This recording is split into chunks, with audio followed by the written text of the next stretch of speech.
Good afternoon, ladies and gentlemen. I'd like to call the meeting to order. I'd like to begin by acknowledging that we're in Treaty 1 territory and the traditional homeland of the Métis Nation. My name is Roy Merrick. I'll be your chairperson this afternoon. Introducing the panel members. To my left is Laurie Davidson, and to her left is Mr. Robert Farouk. And representing the city from the assessment department is Rith Dusmont. Thank you. And our recording secretary is Michelle Neeton. This afternoon we'll be hearing an application for revision in regards to the assessment rule in accordance with the Municipal Assessment Act. The matters for which revision is requested has been described in each application, and we will limit discussions to those matters. The statements that the applicants or the assessor make at this hearing are sworn testimony, and anybody speaking in these matters must be sworn in. Please be advised that comparisons of the assessments of properties are not considered evidence of market value by the board. The board is appointed annually by City Council and is independent of it, along with the City Administration. We make decisions based on the evidence provided at the hearing and issue a written order that will be mailed to all parties as soon as possible. Please note that the board's decision in respect to application may be appealed to the Manitoba Municipal Board if the matter pertains to assessed value or classification, or the Court of Queen's Bench if the matter pertains to application from exemptions from taxation. Should you wish to appeal, information on how to do so will be included in the board's order. With respect to the hearing this afternoon, I will confirm the matters to be addressed with each party. Following the swearing in, we'll then have the assessor's testimony followed by questions and the other applicant may have, and then it'll be the applicant's testimony followed by questions. Each party will have the opportunity to summarize if they wish. Once evidence about the application has been brought forward, the applicant may leave. The process will repeat for each item on the docket this afternoon. The session will close after all applications have been heard, and the board will deliberate in private and make its decision. You will receive the order by registered mail as soon as possible. As information, all public hearings are live and recorded and will be part of the public record. We'll ask our secretary to swear in the assessor and to either affirm him and Mr. Navarro, either one.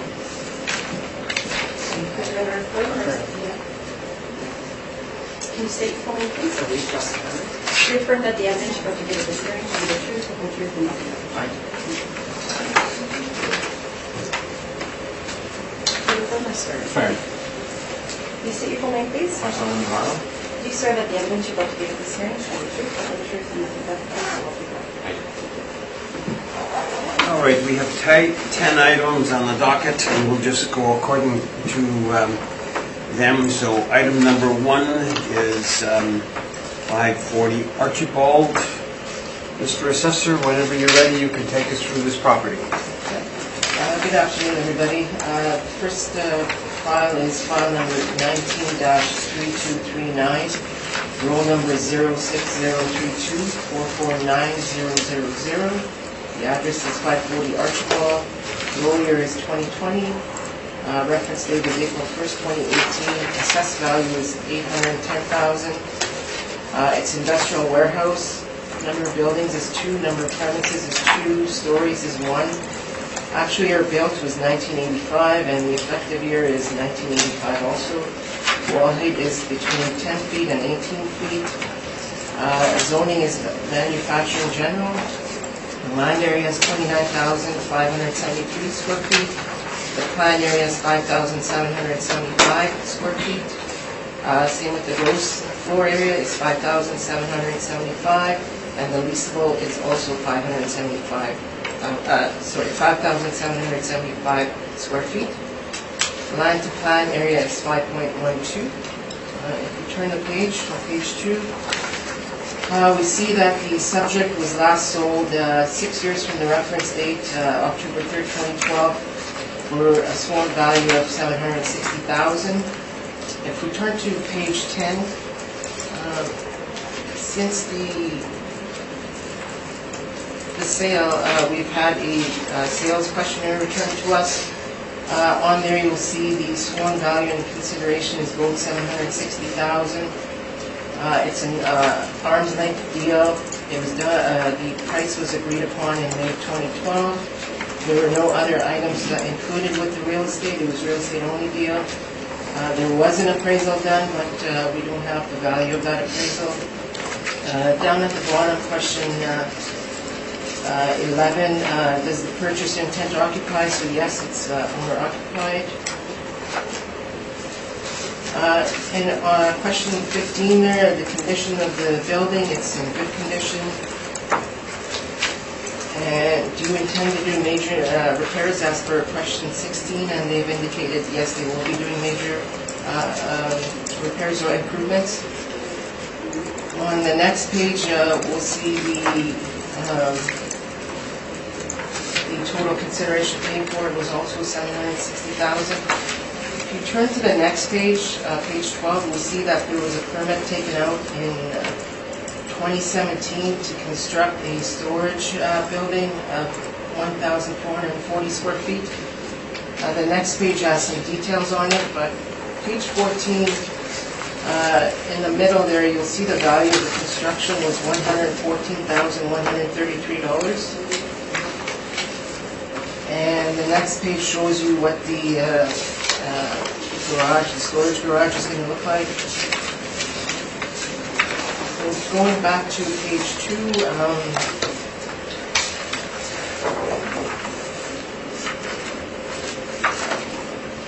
so on page 2, we see that there is no net leases recorded, but on page 19, page 20, we have the income expense statement for 2017. Now you'll see one of the tenants is Clean and Green Team. That's the first tenant. If you look back on the sales mailer, which was on page 10 and 11, on page 11, it's signed by J. Miller, which is also, they have the email address as Clean Green Cleaner, so I take it that the first tenant there is the owner and the second tenant must be arm's length tenant. I'm not sure about that.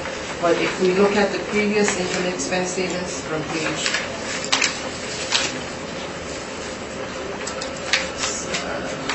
17, you'll see the 2013 mailer, income expense mailer. We have two tenants there again. First tenant appears to be the owner, and their rent at that time was $2,000 is what they were claiming. And if you continue on, you see that their rent goes down until 2017. It's down to $1,700 per month. Meanwhile, the second tenant, their rent has been going up. So now, if we go to page 3, comparables. First of all, you'll note that I've included all the addresses for the comparables so they can be verified. All the leases are current leases in relation to the reference date. The comps range in effective age from 1972 to 2000. The wall heights range from 12 feet to 16 feet. The leasable area of the comparables ranges from approximately 2,000 square feet to 5,300 square feet. Net rents range from $8.75 to $12.25 per square foot. If we turn to the next page, you can see we're using an overall rate of $9.32. We're allowing a vacancy of 5%. We're allowing 2% for non-recoverable expenses and a shortfall rate of $3.75. If you do all the math on that, the net operating income works out to $49,012. We're using a cap rate of $6.05. The capitalized value works out to $810,116. So we're assessing the property at $810,000, and we believe that that is a fair and equitable assessment. If you turn to page 8. You'll see the map of the property on top there. The parcel boundaries are on the second section there.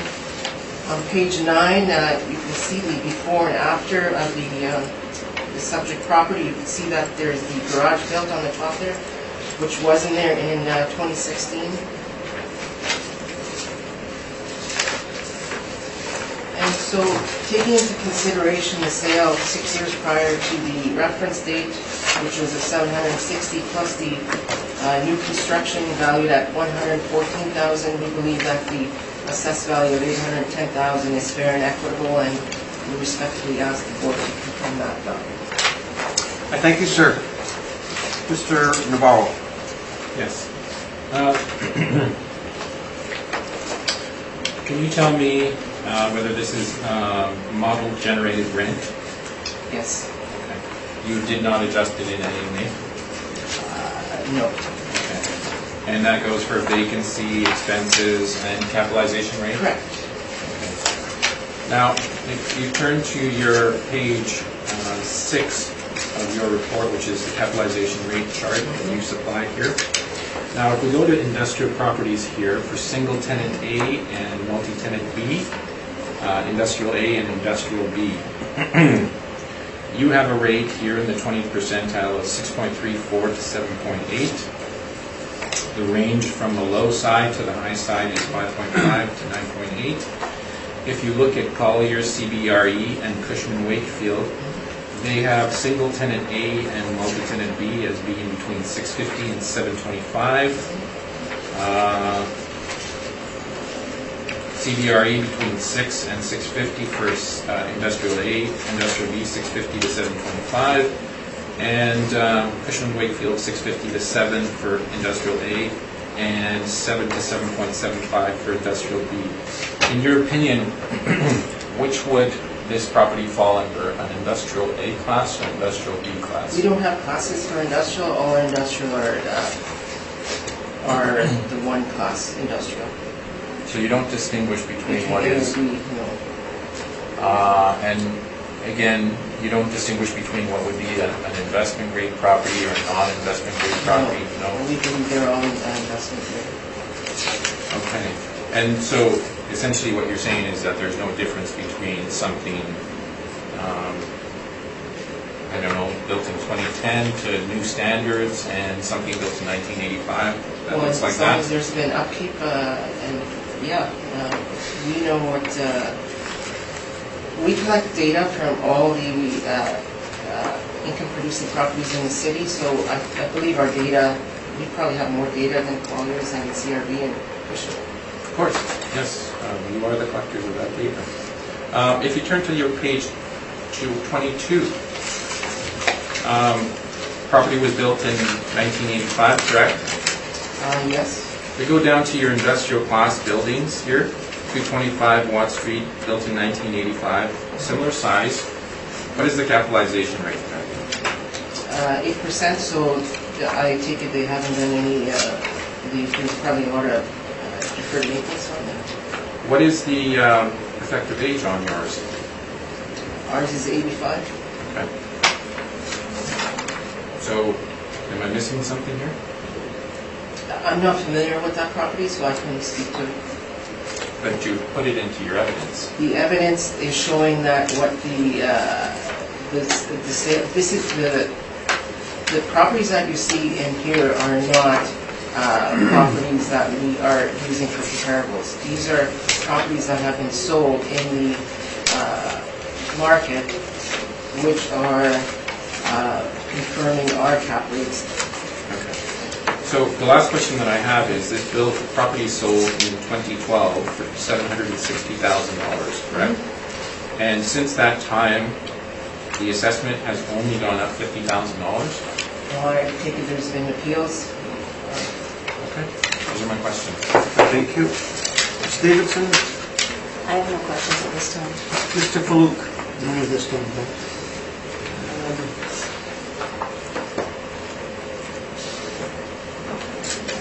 I guess we can tell from page number 9 that if you look at it, the addition is, I would say it's probably the garage, eh? Right. That's in the picture that's got the open door, eh? So, did you get a chance to look at the property? No, or- I haven't. No? Okay. So, but you said that there was Permits taken out. Yes, the permits are on, So, well, the value of the permit is on page 14. yeah, would that be just the value of the garage, or was there other things? It's the permit, if you look on the permit, it's Garage Masters who have taken out the permit.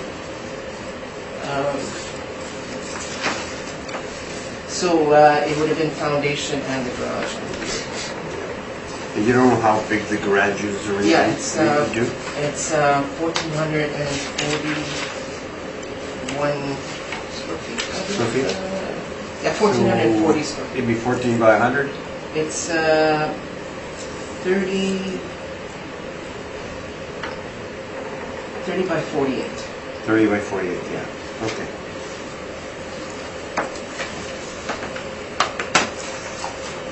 Mr. Navarro, the floor is yours. Okay. If you turn to page, the summary page, you can see a picture of the property. It doesn't appear, of course this is my own opinion, that this is an overly complex property. Are you in yours? Summary. First page. If you turn over. Well, I wasn't quite sure what your first page was. Oh, it's okay. So I'll go page by page here. Summary page, we're asking for $495,000. There's a picture of the property. You can see an overhead shot of the property on the next page, the property description. Again, 540 Archibald Street in the city of Winnipeg, one-story building, presently used for industrial purposes. And again, between Kavanaugh Street to the north and Giroux Street to the south. Subject property is comprised of two distinct sections, both being wood frame construction and recorded built as 1985. The first section has a plan and gross floor area of 2710 square feet with 10-foot wall height. The second section has a reported 18-foot wall height and has a plan and gross floor area of 3025. The subject site is irregular, as you can see by the shape of it. It wraps around the adjacent parcel. In the back, approximately 29,573 square feet with M2 industrial zoning. In terms of the analysis, page over, what we're trying to look at is the value as of the April 1, 2018 reference date with the current physical condition of the property. So all properties assessed at the market value at the present physical asset, but an amount representing what a typical willing knowledgeable seller and typical willing knowledgeable buyer would have agreed to for such a property in the economic conditions as at April 1, 2018.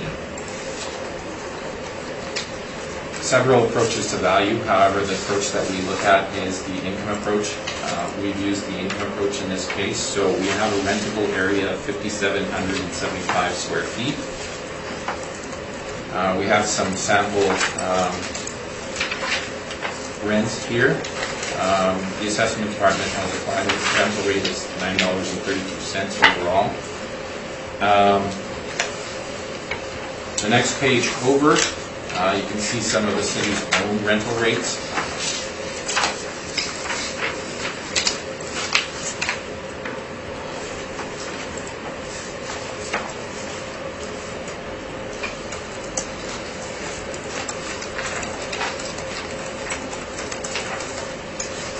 And in terms of the overall rental rate that we've used an overall rental rate of $7 per square foot for the entire $7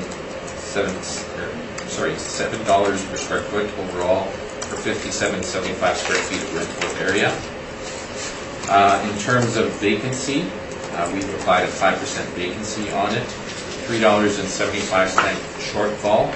We keep the 7% non-recovered expenses, and in terms of the capitalization rate that we've applied to it, we've applied a 7% capitalization rate to it.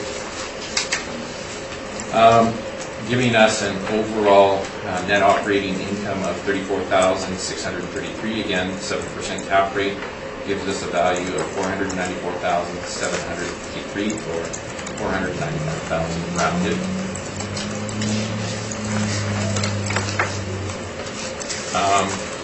if you open your package on non-recoverable expenses, I don't know if you all heard this. I think we have. Okay. Or yeah, okay, Bob, I think, did. Yes, I heard it. Yeah. So if you just want to briefly touch on the various points, that's fine. Okay. If you turn to page 1 of the non-recoverable expense study. So this is an expense to the owner, which is not charged back. At the back, okay. Yep. Non-recoverable. Non-recoverable expenses, exactly. What it's not, and you clearly outlined what it's not here, the allowance is not an expense relating to the standard management fees charged by the owner or third-party property manager related to day-to-day operation of the property. These are standard management fees that are usually recovered in whole or in part by the tenants, unless the tenants are on a gross or semi-gross lease. What it is, rather, the allowance is a stabilized expense involving a number of typical non-recoverable expenses relating to the proper and competent management of the property. These expenses are virtually never recovered by the owner or recovered from tenants under any circumstances, including tenants who are on net leases. The intent of the allowance, again, set forth clearly by the assessor's valuation procedure manual between the late 1990s and early 2000s, states as follows: non-recoverable expenses management. Even with net leases and competent management, there will still be expenses incurred by the landlord that are non-recoverable from the tenants. Examples of these are processing payments and bad debts. If you turn to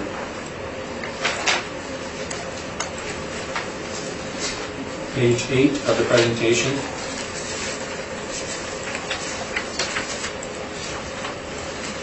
under section C, non-recoverable expense allowance, proper inclusion and exclusions for assessment purposes, the actual non-recoverable expenses shown on most operating statements include a relatively wide variety of landlord costs that are not recovered from the tenants.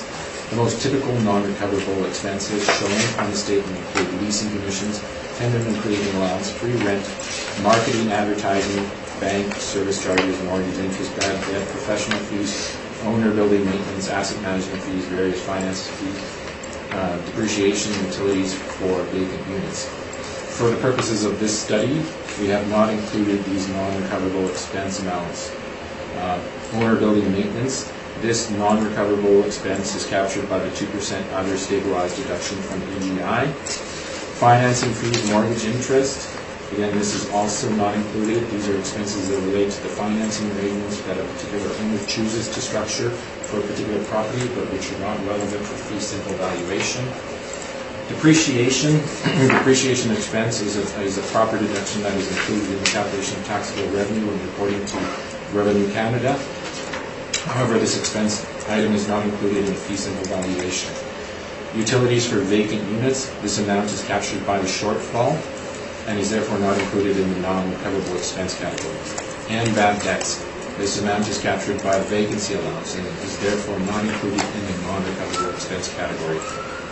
The study selected non-recoverable expenses 2015 to 2017 operating statements.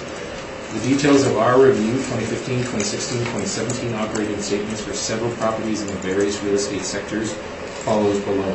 As indicated, the first column listing the non-recoverable expenses as a percentage of EGI is for the standard non-recoverable expense amounts that include these applicable expenses: leasing commissions, professional fees, asset management fees, advertising, and marketing.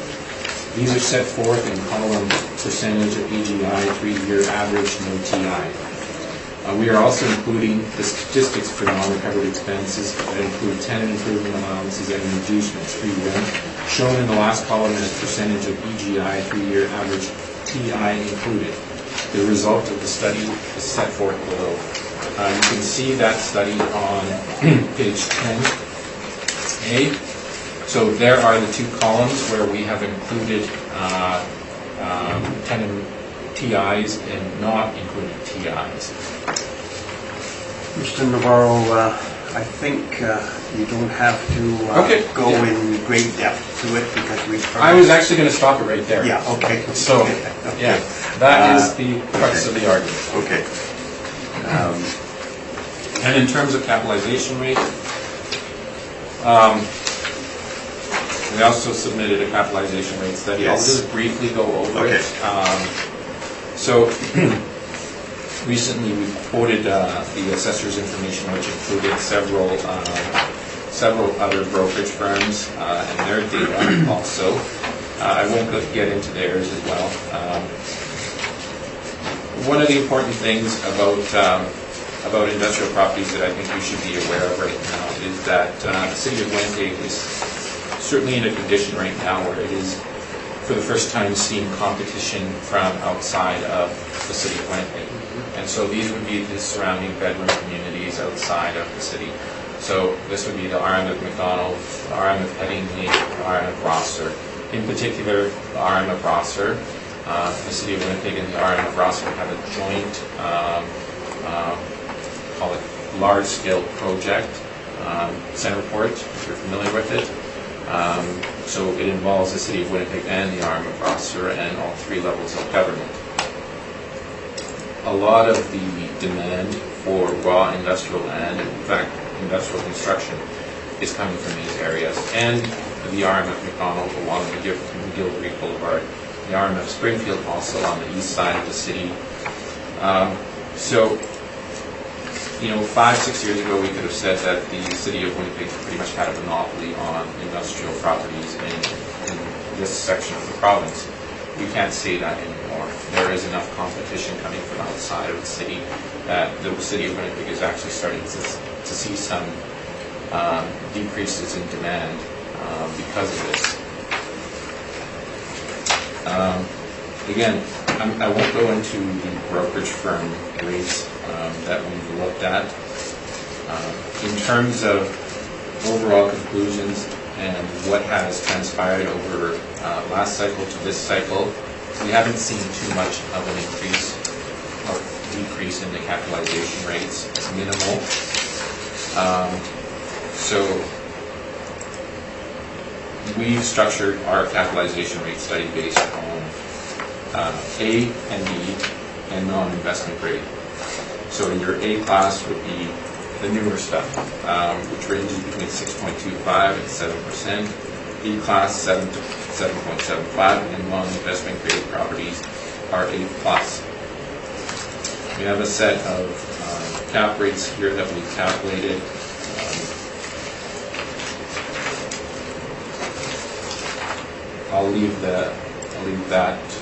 I'll stop right there. In terms of our property, how I suggested a 7% cap rate, well, I said right from the beginning, in terms of the property itself, it's not an overly complex building. There's not much to it. It's 5,775 square feet. We applied what we thought is an appropriate rent for that space. In terms of the capitalization rate, we looked at the size of the property, and you know, we feel that the capitalization rate, obviously, that the city is proposing is too low. That's where we're at. I'm open for questions. I thank you. Questions of the Yeah, applicant? maybe I'll rebut the non-recoverable expenses, and then I'll ask questions about the property, or should I do the other way? You're going to rebut what again? The non-recoverable expenses, what you just mentioned there. If you have the handout material? I can speak to it. Okay, I think verbally? we've handed in out. Okay, verbally is fine. Okay, so just to rebut, the historic 5% management expense was in fact always an expense relating to standard management fees charged by the owner. The expense that Altus Group determined as non-recoverable are contrary to assessment case law in Manitoba and are not treated as expenses. The expenses that Altus determined as non-recoverable are typically important when utilizing a discounted cash flow method for analysis. Assessment management fees are non-allowable operating income expenses items. Altus Group's analysis does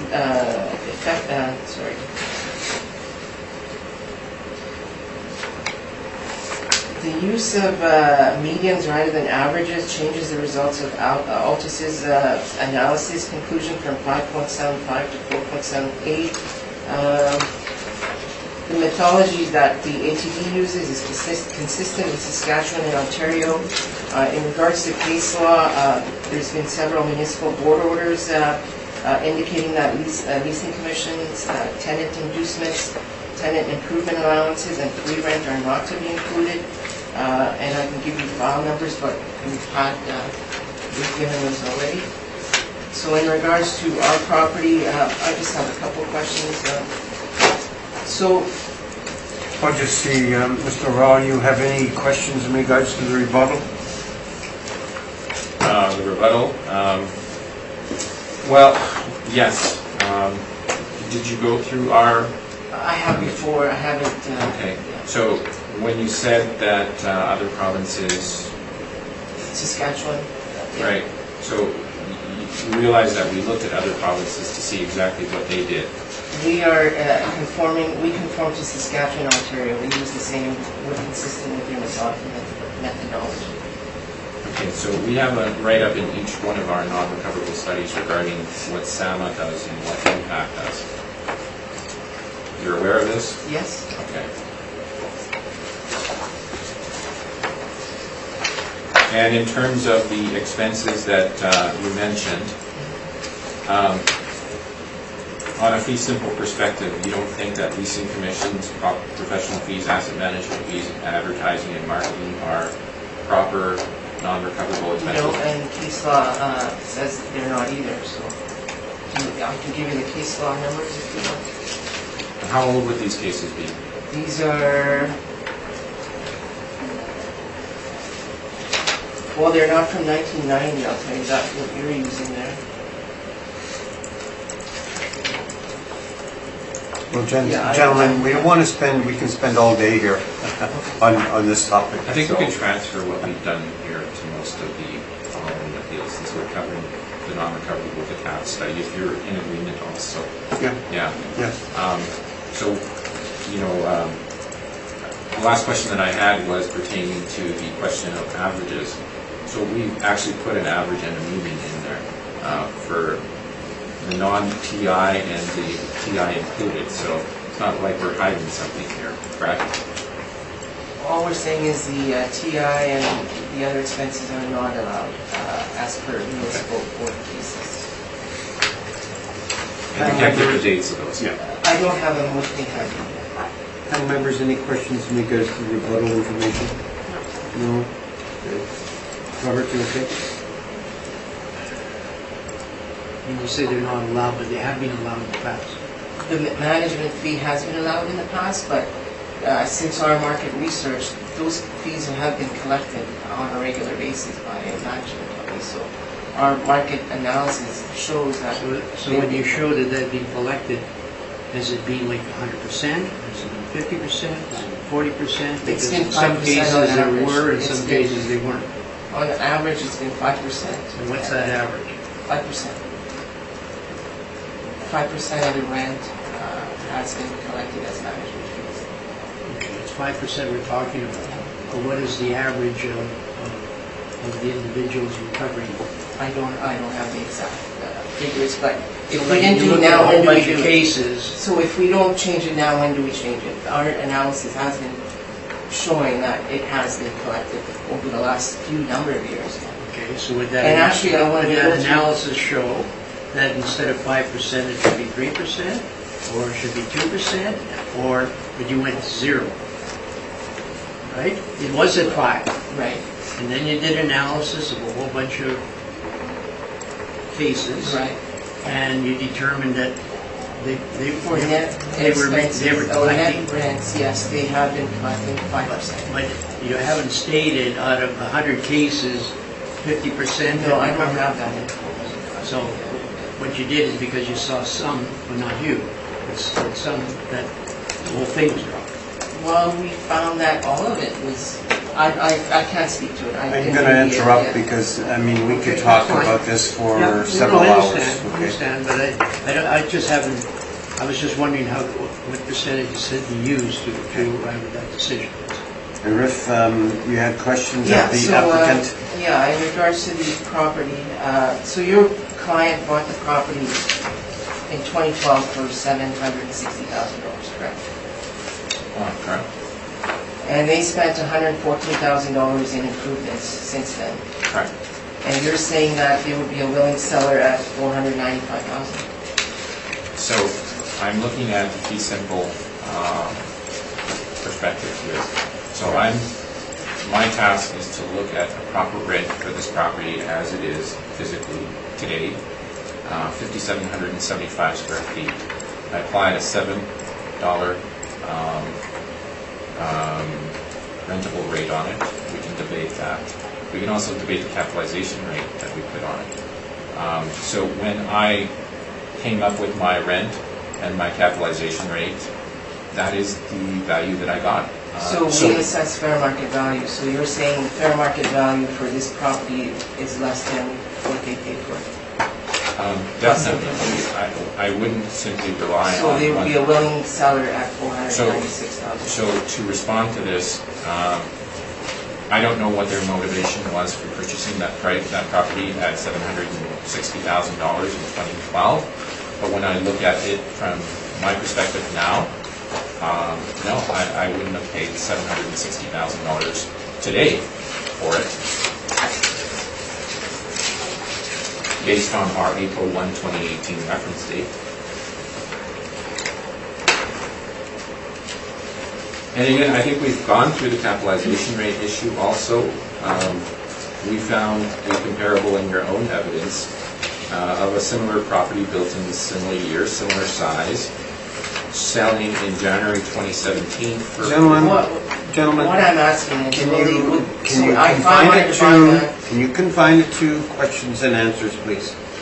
and I see that you're using on your page, your comparables, your market rent, you have your lease comparables, and on the second page, you're using my comparables. You did a property last time we were together. I don't know why you'd be using these comparables, like, Because the subject you is submit 5,000 evidence. square feet, and you're using comparables that are 24,000 and up? Their rents, I'm simply putting them there. It's an industrial property. You'll see them throughout this docket. However, I don't think I'm putting any weight on those ones. Again, you've just pointed out they're a different size. So why are they in here is what I'm at.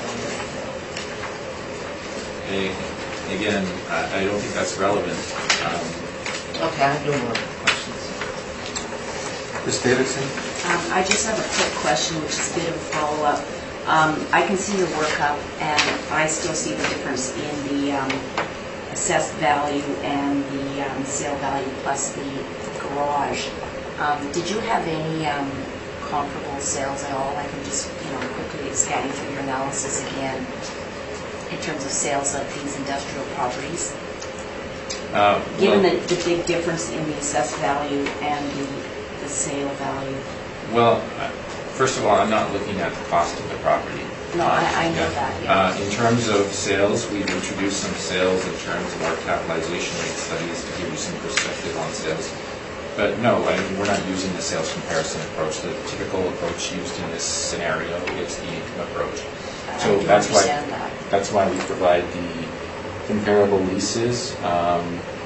And I also may add that there is a difference in terms of the net operating income between both of our approaches, but I think the big difference here is also the capitalization rate. Yeah, I can see the variables and working through to your number. I was just seeing that there's a big discrepancy and wondering if you had any just cons that just for evidence or support of that. Recognizing this is the income approach, but if not, that's yeah, it's I tend not to get into the sales comparison approach. Yeah. all right. Thank you. Thank you. Mr. Flug? Mr. Chair, I'm not quite sure if I should ask this question or not. Sure, go ahead. But it was kind of alluded to, and I think the question was asked, how come it was purchased at $750, it is now $810, and how come it's only gone up $60,000 in value or appraised value since 2012? And the assessor alluded to the effect that because it was reflected in the previous year's assessment. I don't know why. No, I said maybe. Oh, you I'm said not sure. maybe? Yeah, I'm not sure why it hasn't gone up. And that's, Any more questions to the applicant? Summation, if you want? No. Mr. Noel? Okay. We'll go on to item number 2, which is 328 Dawson Road North. The floor is yours. Okay, Board of Revision file number 19-4731, roll number 0603230800, 328 Dawson Road North. It's industrial warehouse. Actually built is between 1957 and 2000. Effective year built is between 1957 and 2000, but we're actually using effective age of 1972. Zoning is M3 manufacturing heavy. The land lease, the land area is 274,944 square feet, which is about 6.31 acres. The plan area is 26,262. Gross floor area is 26,262 square feet. And same with the leasable area, 26,262 square feet. The land to plan area is 10.47. If you turn to page 12 and 13, you'll see the income expense there. So on page 12, you'll see the rental income of $138,667. They're also recovering management fees.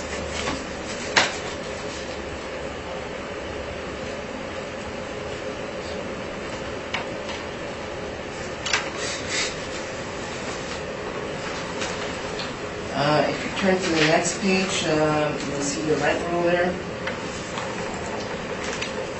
So if you calculate the actual net rent roll, it works out to about $5.28 that they're charging, which works out to an income of $138,672. And since it's leased, there's no vacancy loss. And if you were to work those numbers out, the assessed value would come in at $1,754,000, and we're assessing it at $1.7 million. And I'll just get to the assessment value in a second. If you turn to page 3, my comparables, all the leases are current in relation to the reference date. The effective ages of the comparables range from 1973 to 1920, which is similar to the subject. The wall heights range from 16 feet to 26 feet, similar to the subject again.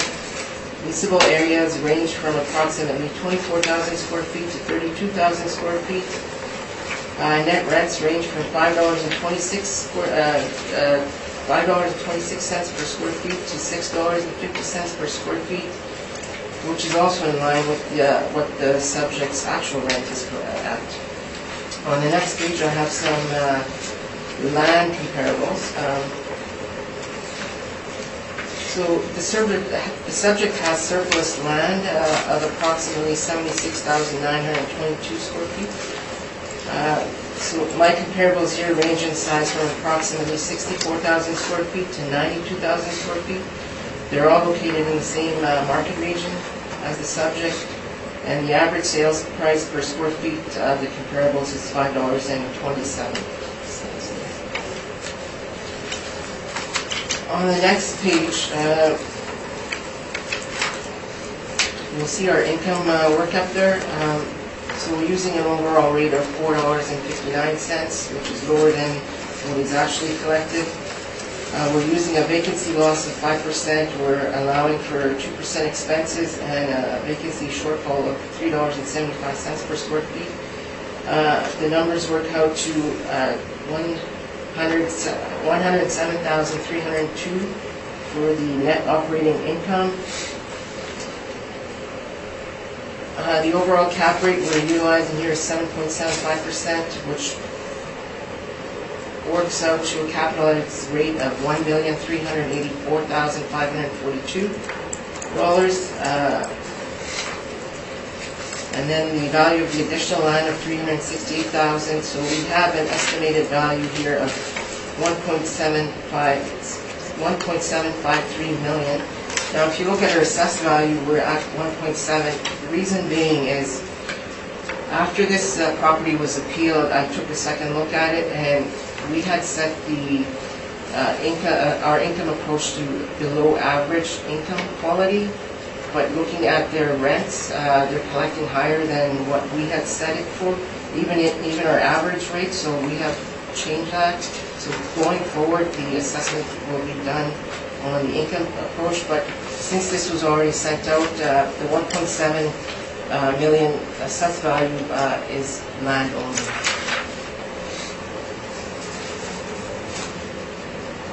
So that's why there's the difference. So we're still only asking for 1.7 million. We're not asking for an increase. Even if you look at the actual rents that are collected, they work out to our income approach. So I think our 1.7 million is fair and equitable. If you turn to page 9, you'll see the map of the subject. And below that is the parcel boundaries. If you turn to page 10, you'll see an overhead view of the subject property, and you notice that they have been expanding throughout the years. There's lots of room to expand. They're utilizing the whole land there. Page 11, just a different view on the top there, aerial view, and then at the bottom is the street view.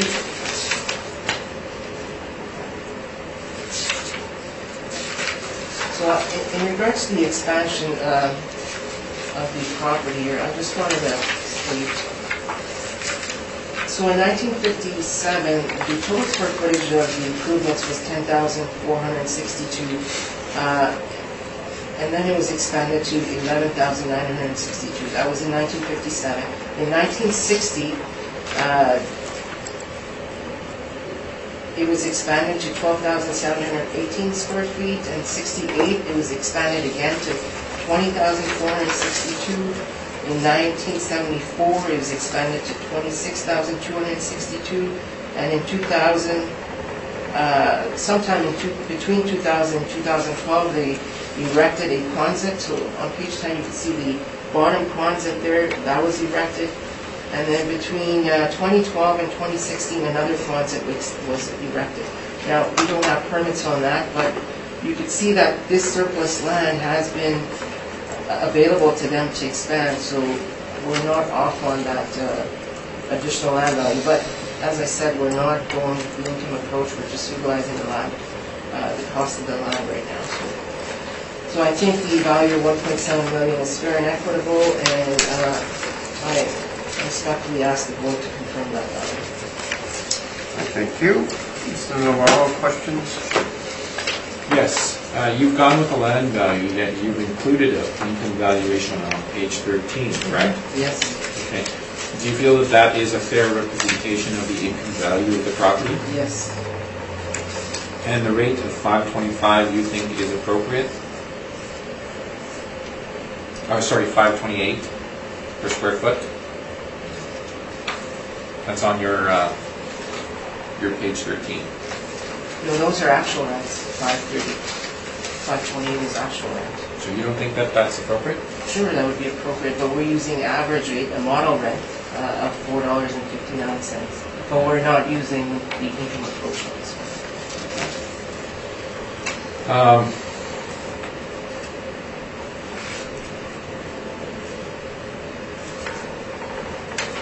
And you've used a 7.75% capitalization rate. That's if we were to use the income approach. Those are my questions. I thank you. Ms. Davidson? I have no questions, thank you. Mr. Faluk? I don't think I have I just had a couple. The total acreage is 6.1? 6.1? 6.3. 6.3? 6.31. It's right on the first page. Yeah. Oh, okay. So how much excess land acreage-wise? Acreage-wise it was 79,922 square feet. 79? 76,922. Okay. So roughly maybe close to 2 Just acres? over. A little under 2. Yeah, Okay.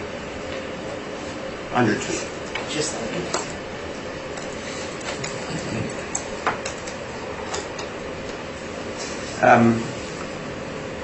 Was this property always classified in previous assessments with excess land?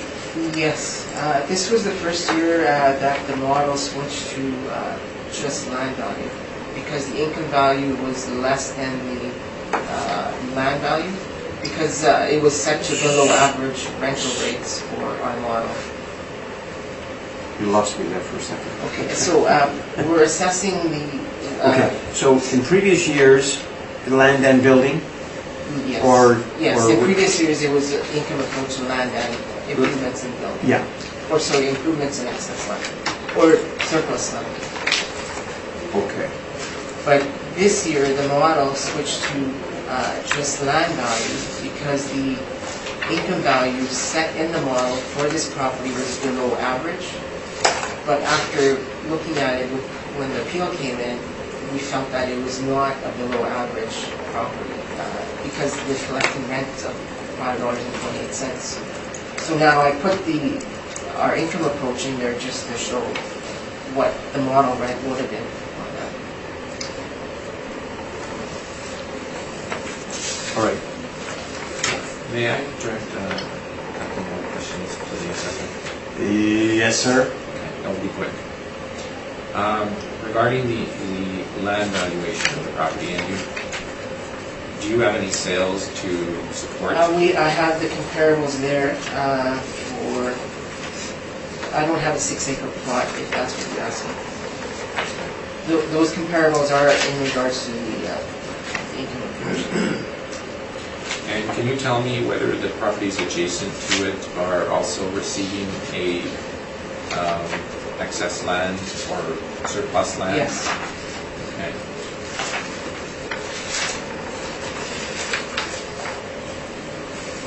And I'm assuming that the surplus is actually on the back side of the property, Yes.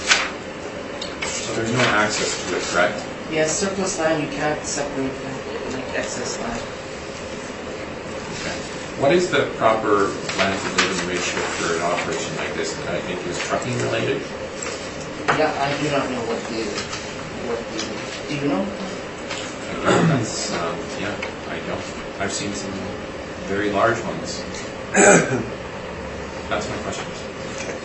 I just got, there's a difference between surplus land and excess land. Yes. Okay. What's the, The excess land you can separate and sell off by itself. okay, you can separate it and sell off. And surplus land, just surplus? You could value it for if the improvements can expand into it.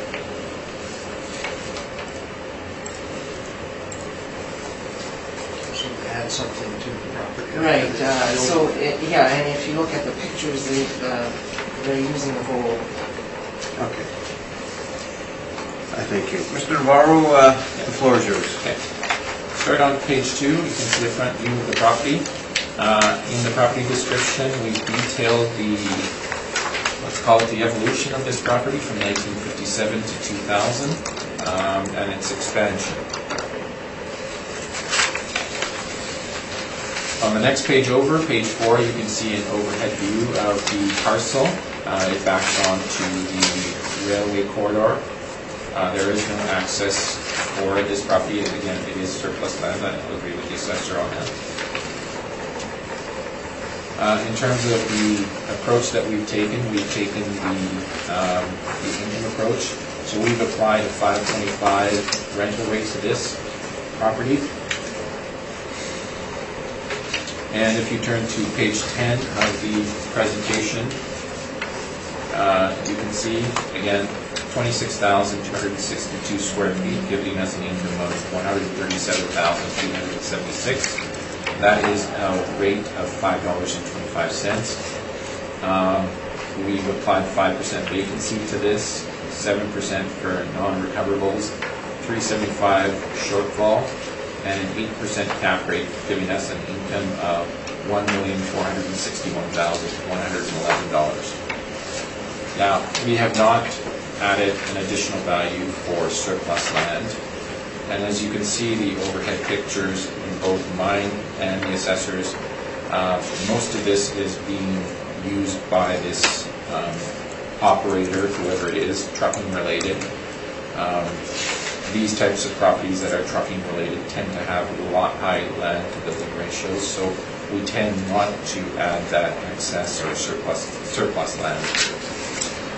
As you get into the presentation, there is information there in terms of the concepts of excess land.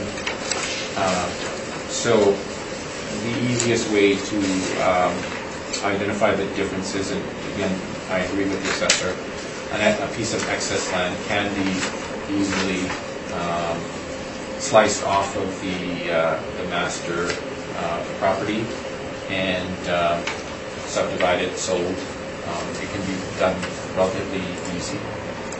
In terms of surplus land, the issue is a little bit more complicated. There is no access to it.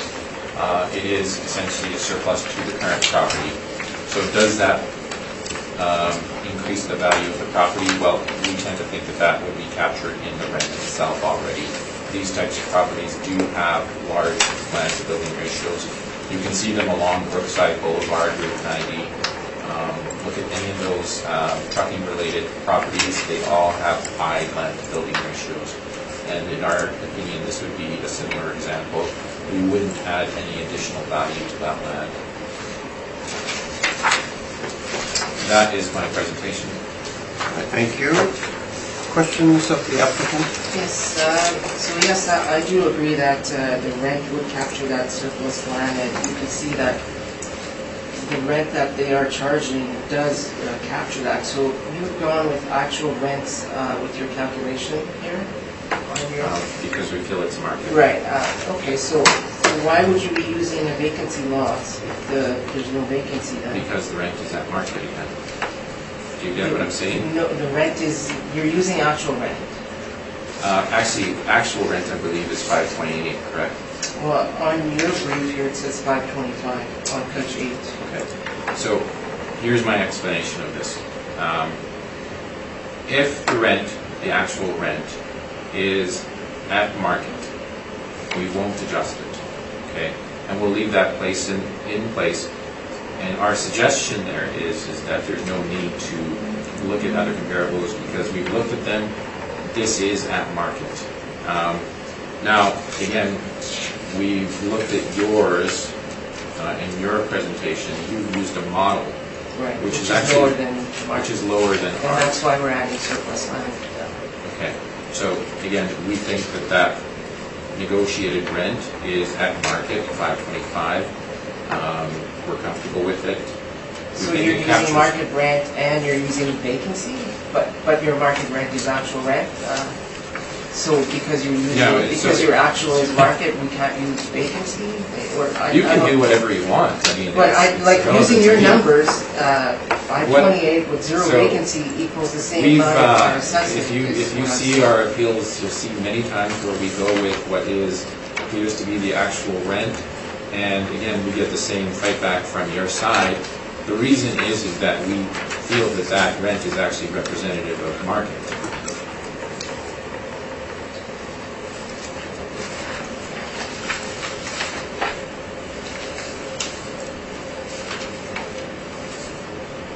Yeah, I have no further questions.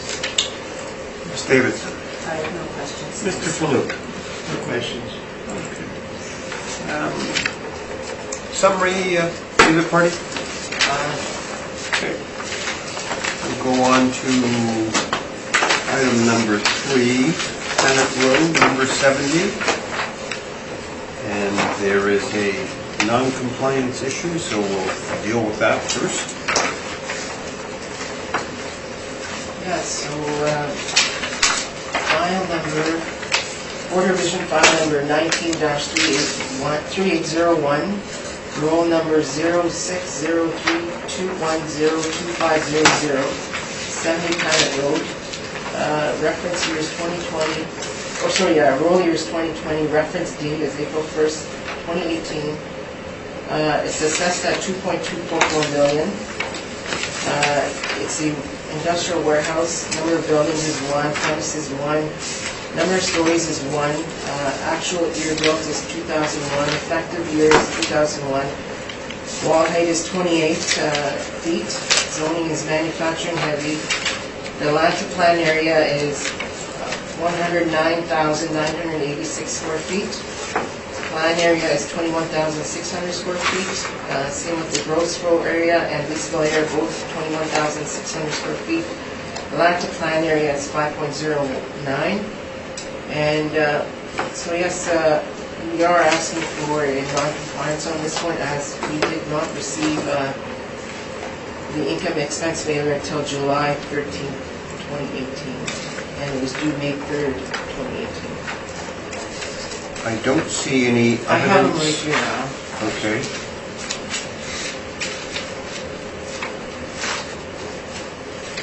You have copies for Yeah. everyone? Okay.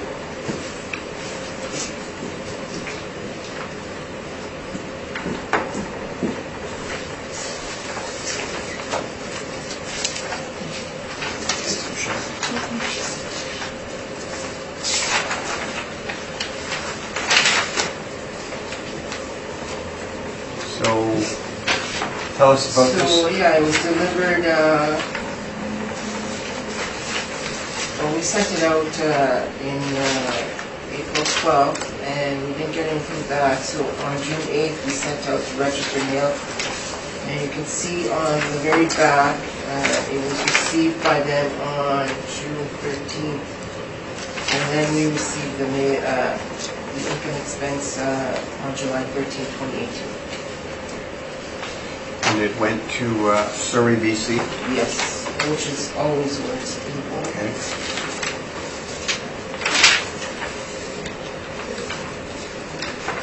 So you had said that it was late, It was late, yes. and the deadline is June? Is The it? deadline was June, 30th? May 3rd. All right. Mr. Laurel? The deadline was May, what? 3rd. Okay. And you sent out a second mailer in June, correct? In June, and that one was due June 29th. And they replied on July 13th, so about 13 or 14 days afterwards. Okay.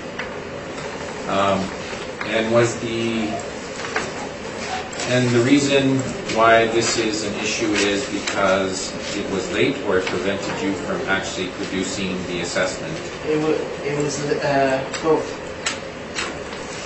Both? yes. So this actually prevented you from actually... We have to rely on other properties to do our assessments then. Oh, okay. I have a rebuttal on this also.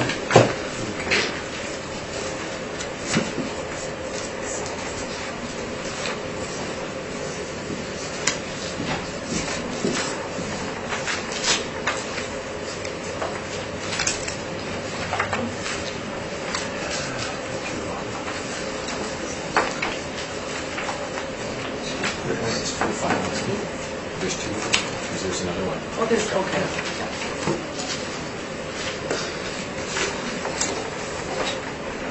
All right. So just tell us why. So, without getting into this entire report here, we think that this is one of those situations where the assessor is essentially lying in wait here. And there's no need to actually impose this penalty, given that the time frame of 2 weeks is a little bit past the deadline set for the second mailer.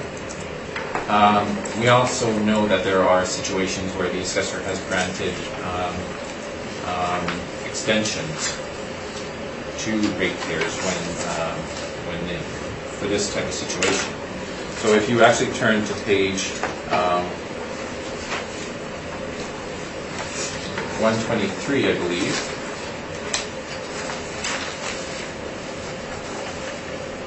Okay. You can see a letter from the city of Winnipeg to Mr. Chris Thorne. So it would be 123 in the evidence that was just given Yeah. to, at the bottom, the bottom. 123? Yeah. It's towards the very end. All right. Okay. So since 2014, I don't believe anything has changed. We're still working on a 2-year cycle. We were working at a 2-year cycle back then. In this instance, what the assessor did, or the assessment department, I won't label the one assessor, is that they granted the taxpayer an extension to July 31st, 2014. So we know that these extensions actually occur. We know that this... Yeah, but this is back in 14, okay? So the process hasn't changed since then. No. So the question is whether that 2-week delay in responding to the assessment department actually prevented this property from being properly assessed. We don't think that the roll was delivered in mid-July. It would have been delivered much later than this. So I don't think that there's actually anything that's preventing the assessment department here from producing that assessment. This is a question of imposing a penalty of 1 year. That's all it's about. And you can see by the response, it's close enough to that date that I think the benefit should go to the ratepayer. They are in another province.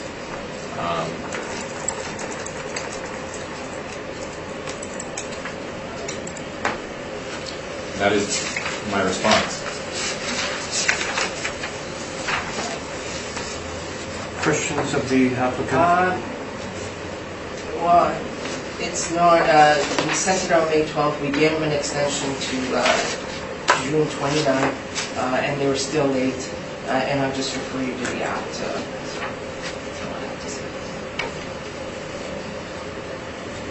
Any questions, panel members? And then we'll shut down the camera and we'll ask these individuals to leave. Okay. Any questions? No, I have a question. Can we go over this, please? Sure. So am I to assume, we talk location, Winnipeg, Richmond, BC, Surrey, BC. Was 3 letters sent out, or is this one letter?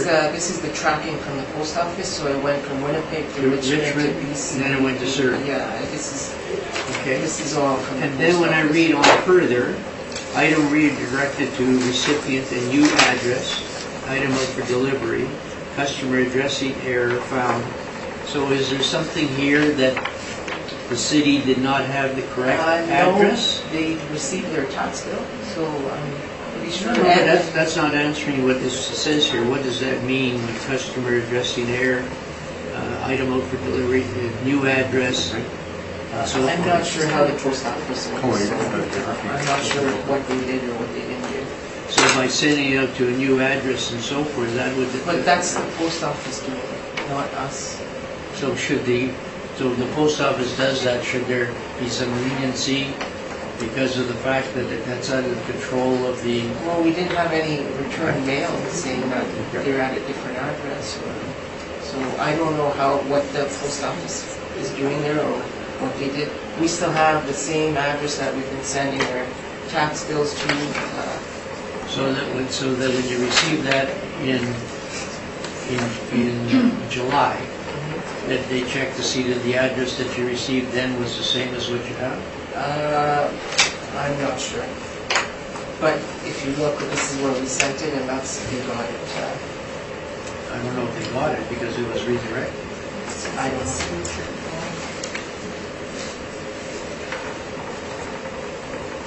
You didn't supply a copy of the address that you received in response to being filled out. No. Thank you. That's all. All right, I think we'll shut down the timer, Michelle. Yep. And is it easier for you both to leave the room or Doesn't us? matter to me. Because Okay. there's nowhere for you guys to go. Okay. Okay.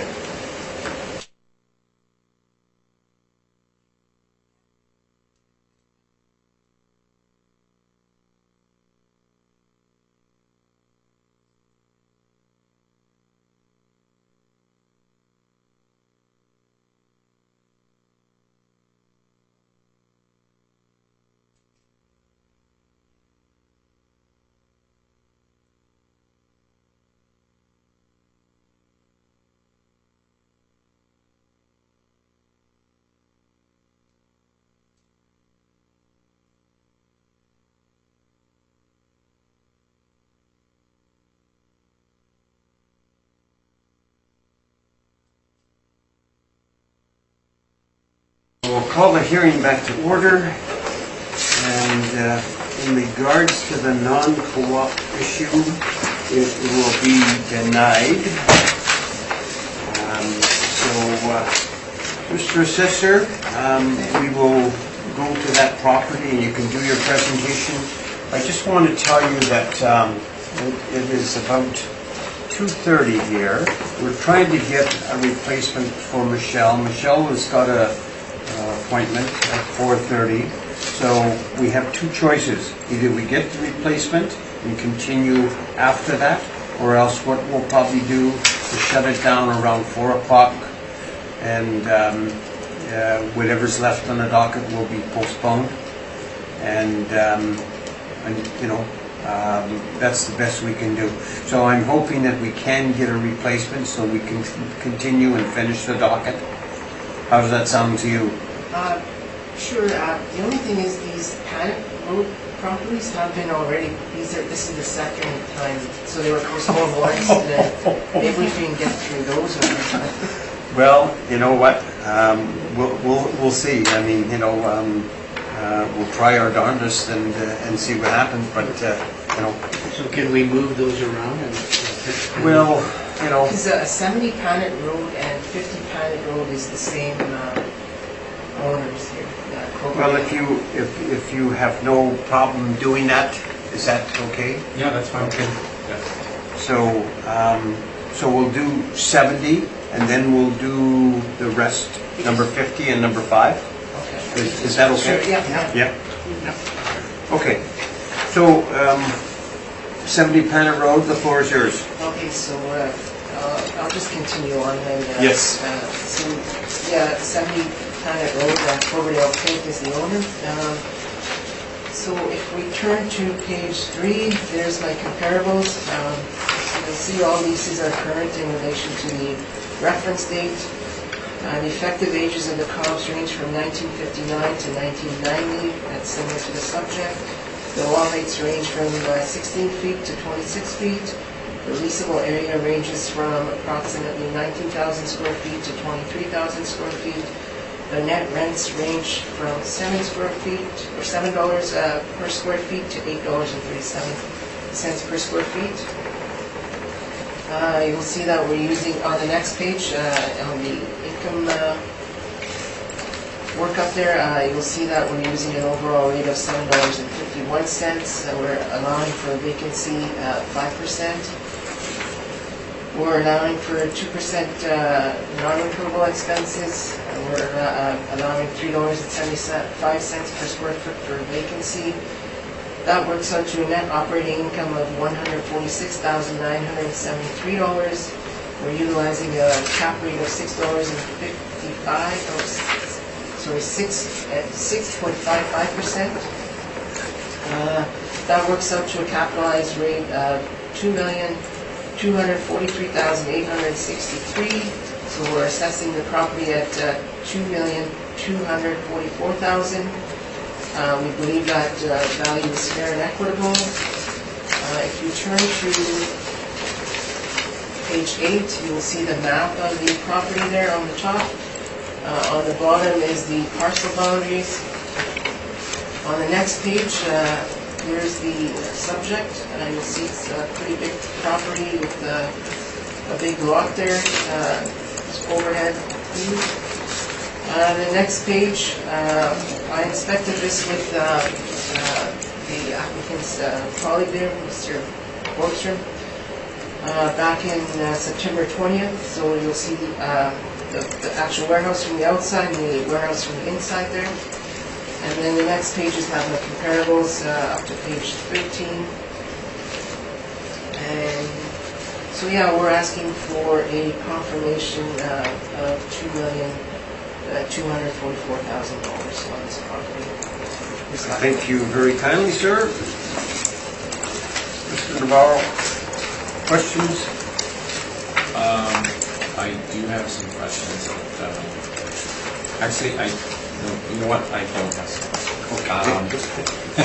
I'll leave it to my own presentation. All right. Yeah. Ms. Davidson? I have no questions. Mr. Fuller? Okay. Floor is yours, sir.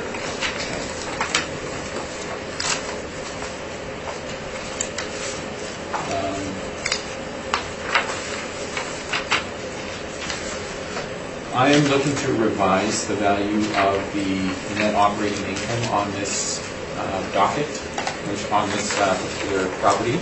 Okay. And if you just give me 2 minutes, I will make those calculations. I'm just running through the numbers here. Okay. Basically, what I'm doing is... You go right ahead. Yeah. Go ahead. Okay.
After reviewing the assessor's brief, I am suggesting that the board, I am actually adjusting my rental rate and accept the assessor's rental rate of $7.51. Okay.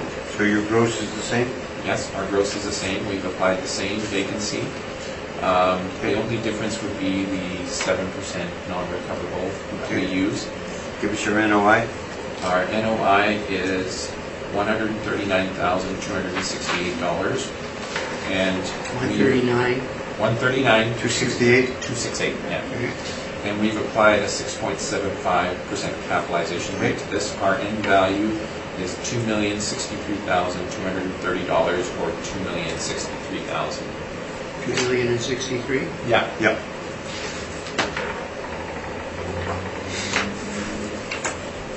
$2,063,000.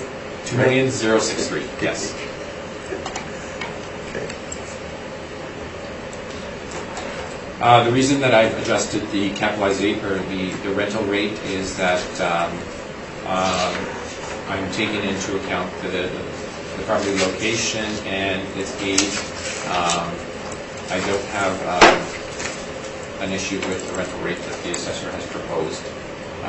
Again, the only issues of contention are the capitalization rate and the non-recoverable expenses. I thank you. Questions of the applicant? Well,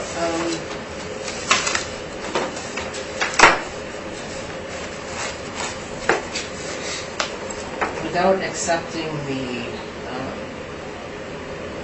non-recoverable expense rate of 7%, we're still, that's a contention, but we would accept the recommended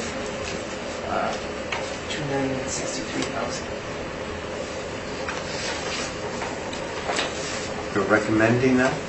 Or you're accepting We're that? accepting it, Or yes, but we're contending, we're not accepting the 7%. You're accepting the end value. We're accepting the end value, yes. Well, I don't know what that means. That means that We're accepting what he's... What I'm proposing, yeah, as a final the number. final value, but not how we got there. yeah. Okay, well, that's where I got a little confused, okay. all right.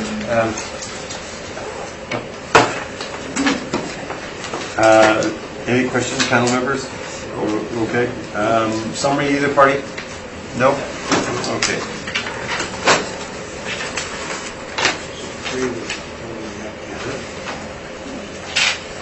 Oh, we're going to... Now we'll go to number 7, okay? And that is 50 Panic Road, number 7. So I'll give you a chance to dig it up. Yeah, do some Yeah, digging. okay. 1, 2, 3, 4 now.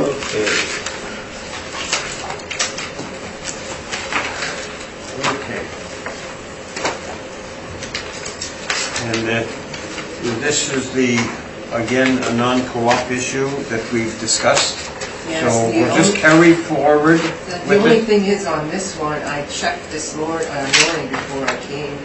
They were late on 2009, 2011, and 2015. So, I don't know. Okay. I have one question. How late were they? That I didn't mark down. I know it was more... 2 days, a week? I don't know off the top of my head. All right.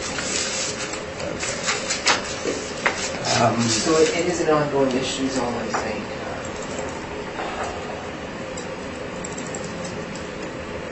You want to be consistent? Okay. So, without any conference rules, we'll be consistent and we'll deny, so the floor is yours, sir. Okay.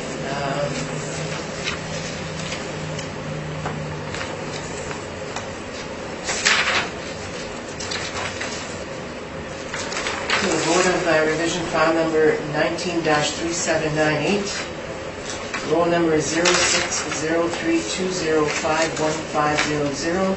It's 50 Panet Road, owner's Cloverdale Paints. So the roll year is 2020, reference date is April 1st, 2018.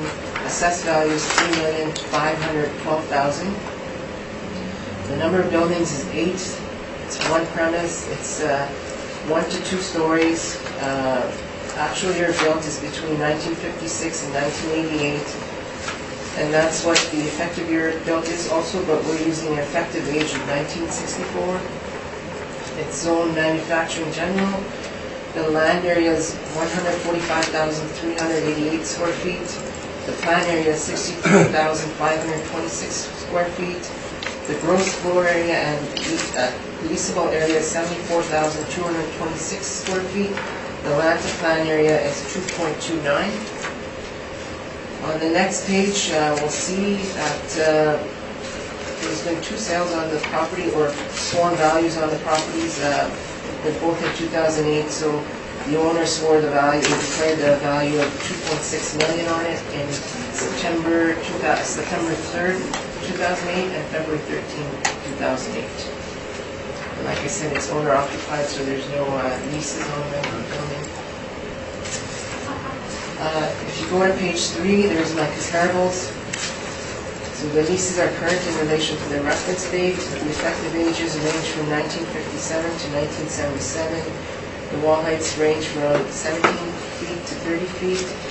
Leasable areas range from 63,500 square feet to 96,000 square feet approximately. Net rents range from $4.10 per square feet to $5.25 per square feet. And I'll just mention the land to plan areas for each one of these. So 590 Berry has a land to plan area of 2.34. The next one, 99 Bannister, has a land to plan area of 1.81. 1450 Mountain has land to plan area of 1.6. Border has land to plan area of 3.32, and the Cloud has land to plan area of 2.09. And the reason I'm mentioning this is because I've had a chance to look at the evidence that the applicant is presenting, and there was some mention of land to plan area in there. What did you get? What did you say the one on Mountain was? Mountain is 1.60. Bannister on this one. Bannister 1.81. Berry was 2.34.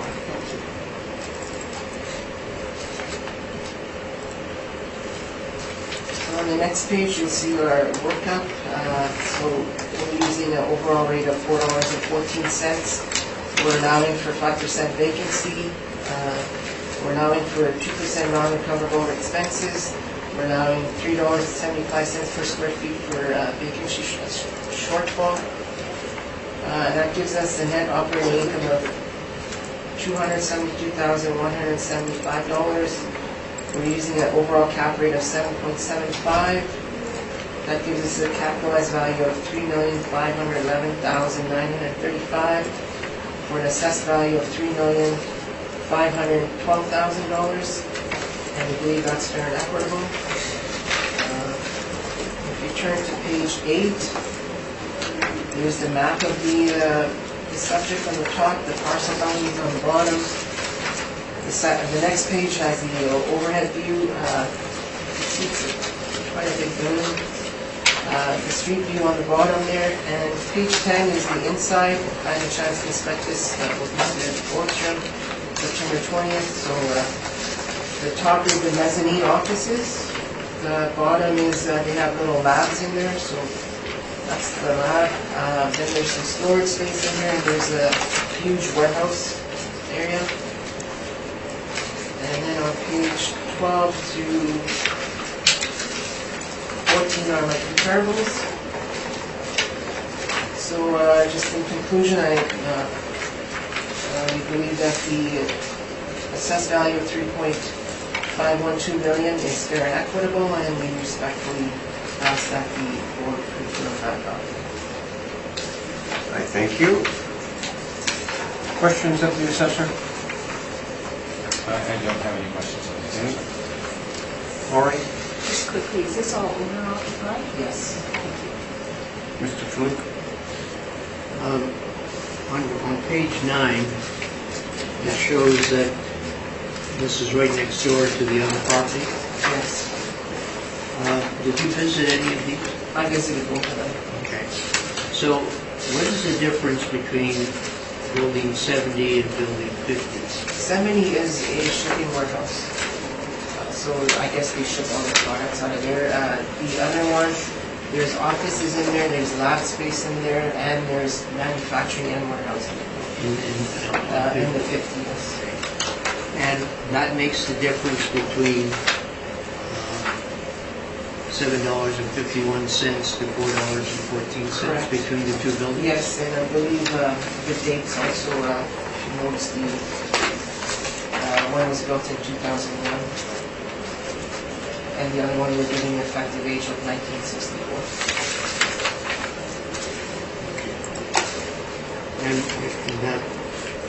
And the cap rate changes because of that? Right.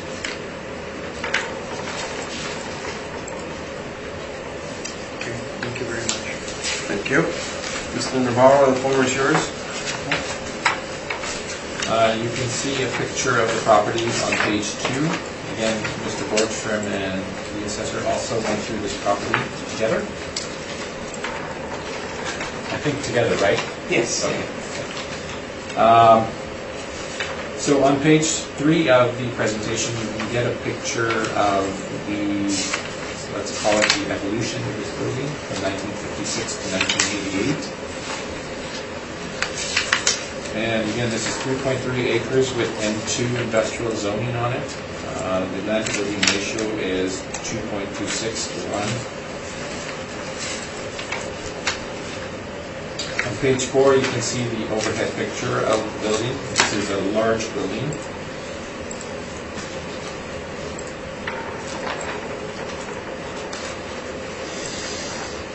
And if you move to page 8, the rent that we've applied to this building is $3.50. And this is for 74,226 square feet. We've applied 5% vacancy, 7% for non-recoverables, shortfall of $375, and a capitalization rate of 8%. So I'll just take you through that. Again, the leasable area is $74,226, 74,226 square feet, giving us an income of $259,791. 5% vacancy, that gives us an effective of $246,801. 7% for non-recoverables, $375 shortfall, gives us a net operating income of $215,608, and a capitalization rate of 8%, giving us an end value of $2,695,100.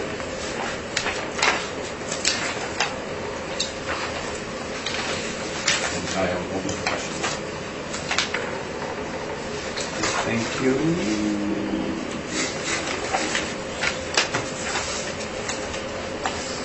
Questions of the applicant? Yes, so page 8, I take it you're not using the 4% that you stated. No, it's, yeah, it's up. I just have some questions in regards to the comparables.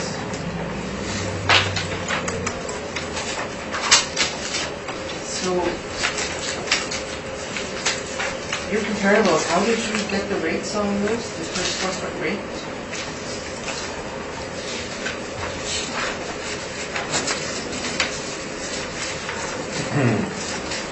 So we have a set of comparables here on page 8. Correct? Yes, yes. Okay. And these are for larger tenancies. And again, the issue with this property is the rather large size of the property. Again, leases of varying ages. The median was $3.50. I didn't particularly just go for the median and choose $3.50. So these rents are actual as of the reference date? As of the reference date? Yeah.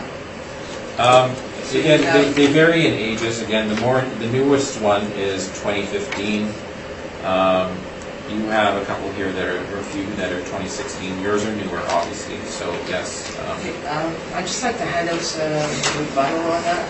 I can't find most of these on any of the income expense mailers that we've received for these properties.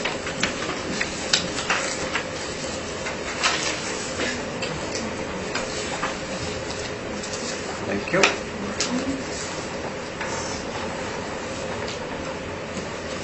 Okay, so the first one is at 1215 border. I take it you probably meant 1245 border, because that's the one with 63,500 square feet.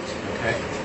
If you notice the rent there, it's $4.43 is what they're reporting for the year ending December 17th, or December 31st, 2017.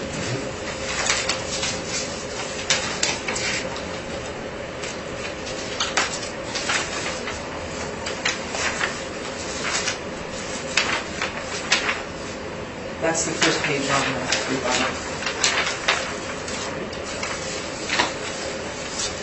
So the difference is 22 cents a square foot? Right, and then 15 Bury, there's no premise the size of 87,451 square feet. So I'm not sure where that came from.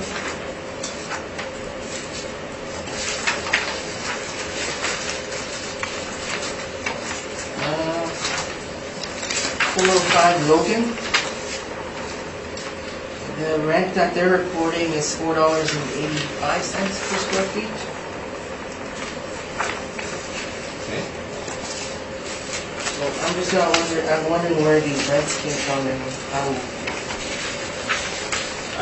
We have a database of leases, so it could be that the database was not updated when I took these leases up. So they could be slightly older.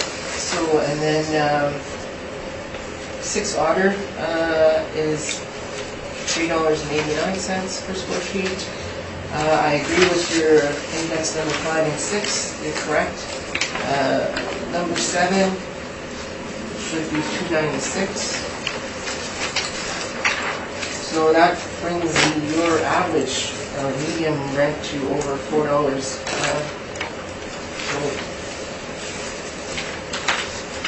And then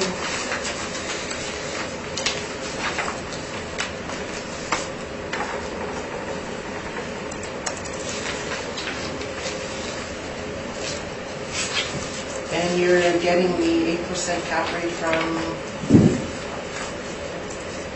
how did you figure it was 0.25 more than what we're seeing? Well, yours is a model generated one, correct? The house yours generated? It's not generated on the model. How's it done? So if you remember that we discussed our capitalization rate studies, Yes, but how can you tell it's 0.25 more than the model? well, I can't, but I can't tell why yours is 7.75. Because we have information from all the city. That, yeah. That's all the questions I have.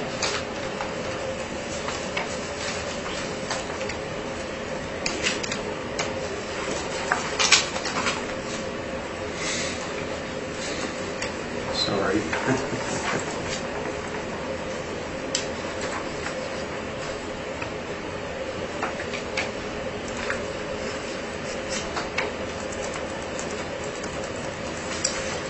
Lori, any questions? I have no questions. Mr. Farouk? And, okay.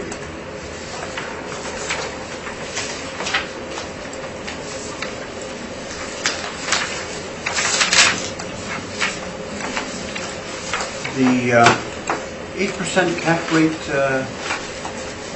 where did that come from? I know the assessor asked us.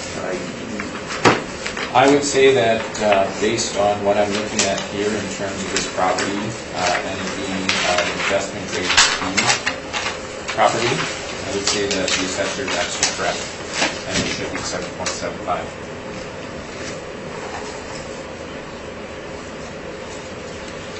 Summation, either party? I'm not. Okay. We'll go to number 5, Tannet Road. Okay.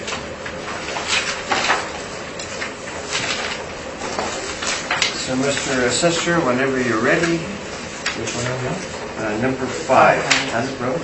Okay. Any issues here? No. Okay.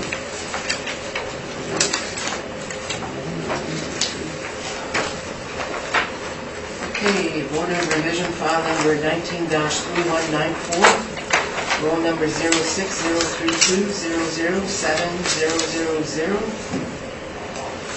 Address is 5 Tannet Road, roll year is 2020, reference date is April 1st, 2018.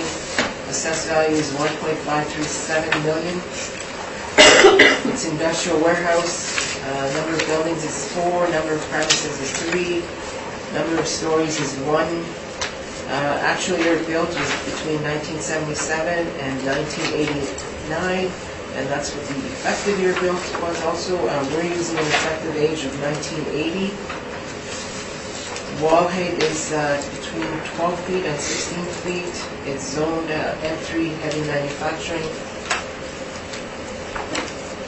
The land area is 82,847 square feet. The plan area is 20,950 square feet. Gross floor area is 21,790 square feet. The leasable area is 20,950 square feet, and the land to climb area is 3.951. On the next page, you'll see that it's owner occupied, so there's no leases. Page 3, there's my comparables. So all the leases are current in relation to the reference date. The effective ages range from 1957 to 1977. The wall heights range from 12 feet to 19 feet. The leasable areas range from approximately 15,000 to 25,500 square feet. And the net rents range from $5.73 to $6.95 per square feet. The next page is our workup. So we're using an overall rental rate of $5.92 per square feet. We are allowing for 5% vacancy. We're allowing 2% non-recoverable expenses. We're allowing for vacancy shortfall of $3.75 per square feet. That gives us an NOI of $111,442. We're using a cap rate of 7.25%. That gives us a capitalized value of $1.537 million, and that's what we're assessing it at also. And we believe that's fair and equitable. If you turn to page 8, there's the map of the subject area. It's on the corner of Panet Road and Dawson. At the bottom there is the parcel boundaries. And on page 9, you'll see an overhead view of the subject. Page 9 is the exterior view. So I also inspected this with Mr. Boardroom. So there's the interior on the top on page 10, and then the office space at the bottom there. On page 11, the office space is continued, and then at the bottom there, that's the garage workshop area. On page 12 is the next building that they have there. So there's the exterior view, and then the bottom is the interior view. On page 13, there's the third building with the exterior view and the interior view. And you'll notice that the hydraulic lift is bolted right into the roller there. Page 14, there's another side of that building also. Pages 15 to 19 are my comparables. And then, yeah, so we believe that the assessed value of $1.537 million is fair and equitable, and we are asking for the board to respectfully concur that. Thank you. Mr. Navarro?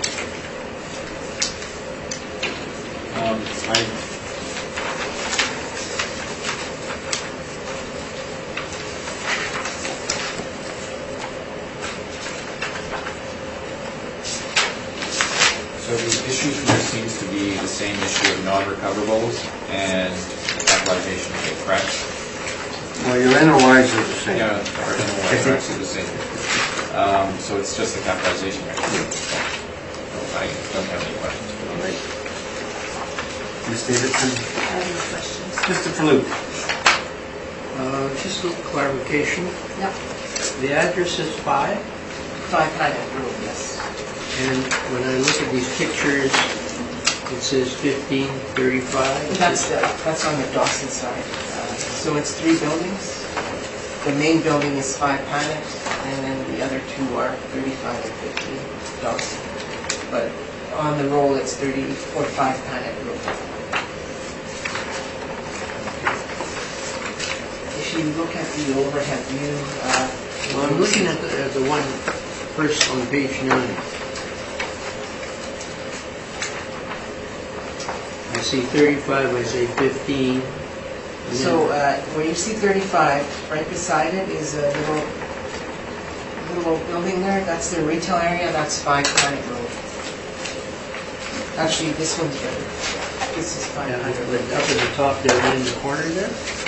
Yeah, so this here Yeah, is this building, yeah. And this here section is 5 I see. Oh, all right. I was a little confused with Yeah, I did. the numbers that were I couldn't different. find it in when I went through it. Okay, appreciate it, thank you. That's all I have. All right. Mr. Navarro, like you say, your NOIs are the same, so we can highlight what the bone of contention is, and I think it's the cap rate, so. Correct. I think the cap rate is the only difference. Yeah. We've assigned a slightly different capitalization rate to based on our capitalization rates for investment grade fees, which range between 7 and 7.5. We would have looked, I think, more on in terms of location and age of the structure to come up with that higher end. And that's really the only difference between the assessors and our opinion. Okay. I thank you. Questions of the applicant? Yeah, I'm just wondering how there could be like a 0.50% difference in cap rates when the city has information in all the industrial buildings in the city and Altus doesn't. Well, That's, yeah. So one of the reasons we do these capitalization rate studies is that we actually try and rationalize the decisions that we make. Again, your cap rate information, even though you say that the city has all of this information in terms of the model, you're not actually presenting anything on capitalization rates.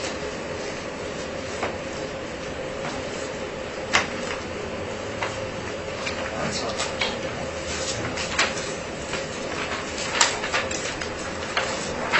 Ms. Davidson, any questions? I have no question. Mr. Fluke? No. Okay. Summary of the party? Do you want to go to, back to the docket on Dugal Road? Is that okay? Yeah. Okay. Would you want the Dawson roads to be together? Doesn't matter. I don't believe they're the same building. So these panel ones had already been docketed and then they were. So let's go to 1025 Dugal Road, and the floor is yours.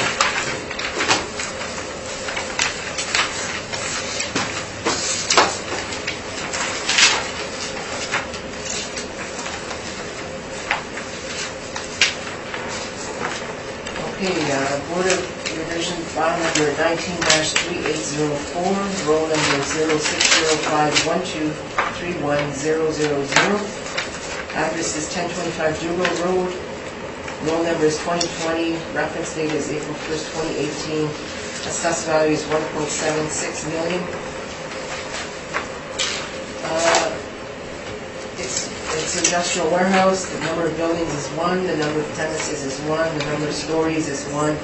The actual year built and effective year is 1975. The wall height is 16 feet. It's zoned manufacturing general. The land area is 50,039 square feet. Plan area is 24,300 square feet. Same with the gross floor and lease floor area, they're both 24,300 square feet. Land to plan area is 2.061 to 1. So, we'll skip page 2. On page 3, there's my comparables. So you can see that all leases are current in relation to the reference date. Effective ages for the comps range from 1974 to 1979. The wall height ranges from 17 feet to 24 feet. The leasable area ranges from approximately 20,000 square feet to 26,000 square feet.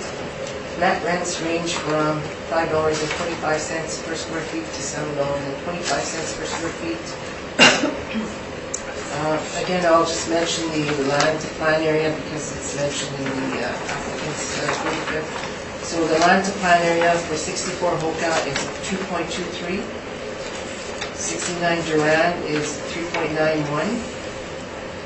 170 Furniture Park is 2.04. And Niagara Road is 1329 Niagara Road is 3.73. On page 4 is my workup. So we're using an overall rate of $6.23 per square feet. Vacancy loss of 5%, non-recoverable expenses of 2%, vacancy shortfall at $3.75 per square feet.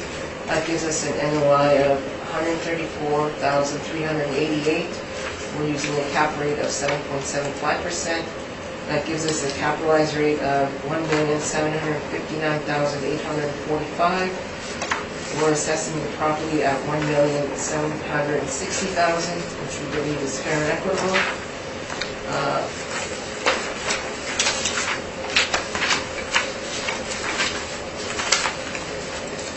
So on page 8, you will see the map of the subject. At the bottom is the parcel boundaries. The next page, there's two overhead views. There's straight on side view, and then one on the next page, one from the back.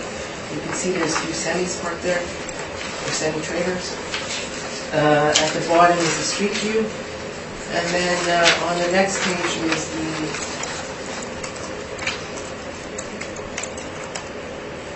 income expense statement there. So it's a gross lease that we're collecting. We're collecting.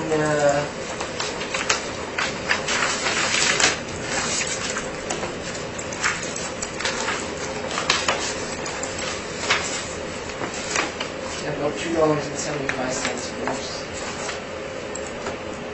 I'm not sure if the parties are related or not. And so, in conclusion, I'd just like to say that we believe the assessed value of $1,760,000 is fair and equitable, and we respectfully ask the board to consider that. Thank you. Mr. Navarro?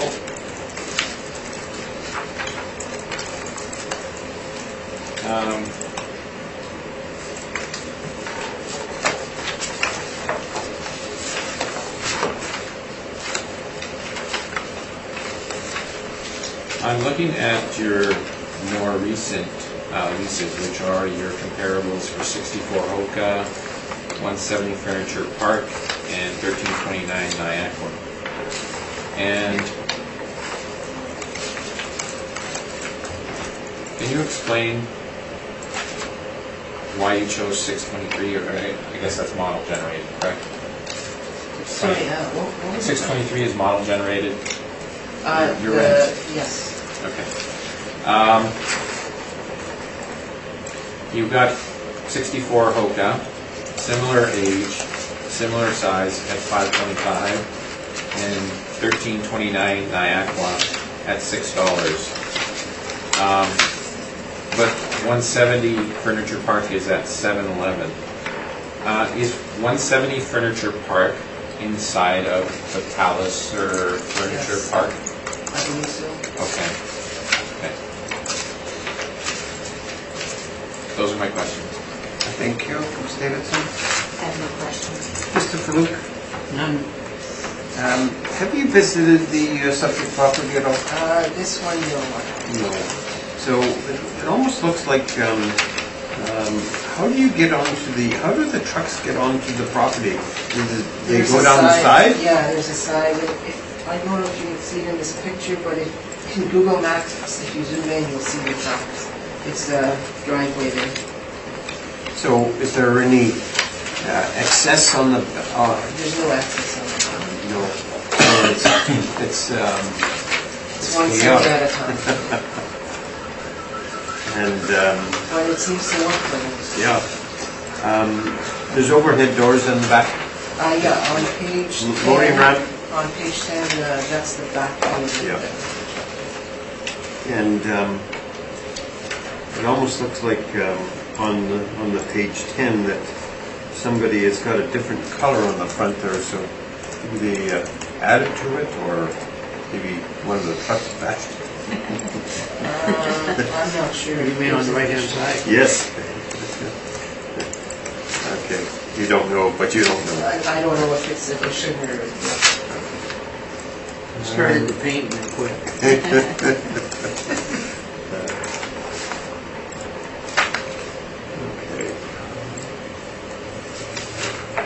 And as Mr. Navarro said, everything is model generated? Yes. Yeah. All right, Mr. Navarro, the floor is yours. Yep. You can look at the overhead shot of this property on page 3 and see the location of it. West of La Jamodier on Dugald, and then you can see the little access entry there. In terms of the comparables, these are rent comparables that were actually taken from assessor information. I've had the pleasure of actually inspecting 700 Mission. It's actually close by. It's very similar. As you can see, the front driveway of the property on page 2, it's unpaved. And that is also the case with 700 Mission. We have a rate of $5 on that one. We chose a rate of $5.50 on this one, given the location, the type of property, the age. We think that that's appropriate. In terms of the other parameters, they're pretty much the standard parameters. We followed the city on this in terms of the vacancy, the shortfall. We differ with them on the non-recoverables. And in terms of the capitalization rate, I believe the same capitalization rate. Yeah. So our difference of opinion comes to the slight difference in rent and non-recoverable expenses.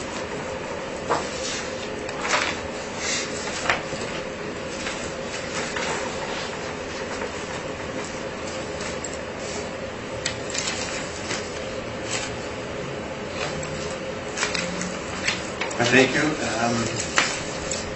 Questions of the applicant?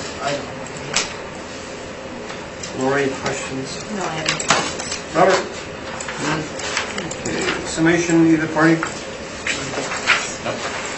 Okay.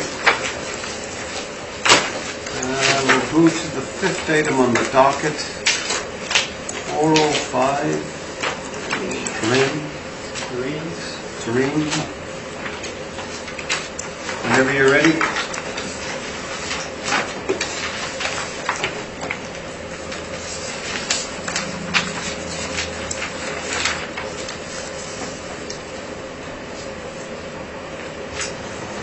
Okay, vote in revision file number 19-2761, roll number 060321140000, address is 405 Turin.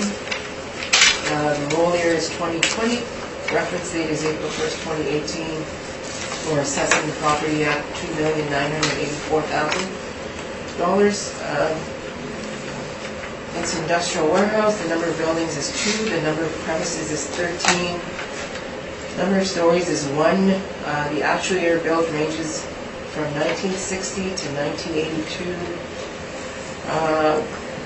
The effective years built is between 1966 and 1982. We're using an effective year of 1970.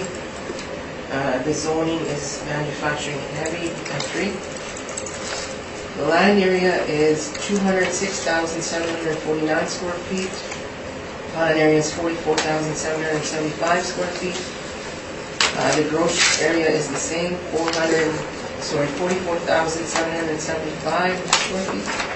Releasable area is 43,803. I think there's some discrepancies all around that, including the owner.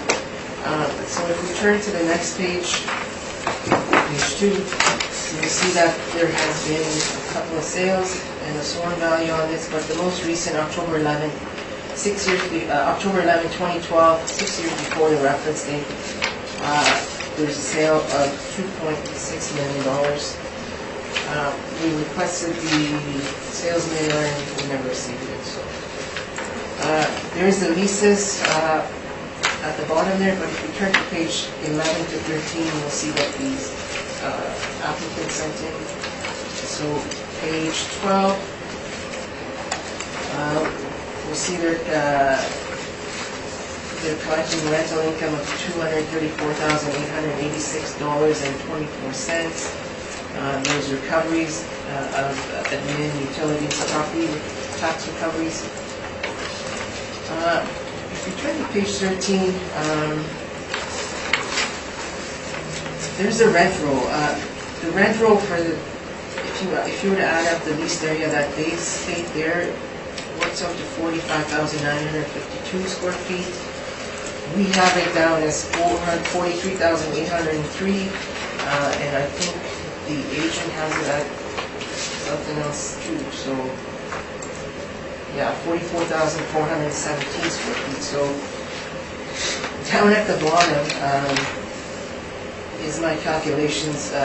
So the first box there is how we calculated our assessment, and if you were to calculate the assessment using the actuals, it's on the other side. So if you were to calculate using actuals, you would come up to a value of 2.970 million. Since there's no vacancy, we're using our cap rate and again the actual overall rate per square foot. So anyways, going back to my comparables on page 3, you can see the leases are current in relation to the reference date. The effective ages range from 1957 to 1986. The wall heights range from 11 feet to 22 feet. The leasable area ranges from approximately 1,700 square feet to 9,600 square feet. And the net rents range from $5.30 to $7.50. So on, and I'll just take you through the workup again. So on page 4, we're using an overall rate of $5.87. We're using a vacancy allowance of 5%. We're allowing for 2% non-recoverable expenses.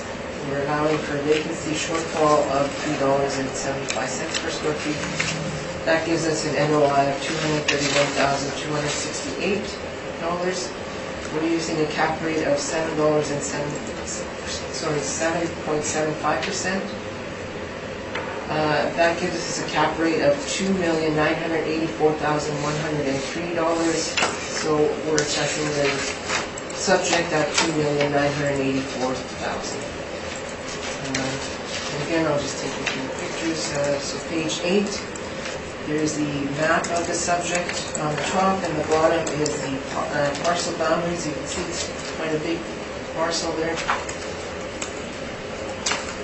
Page 9 is the overhead view, and you can see it's kind of a strip mall.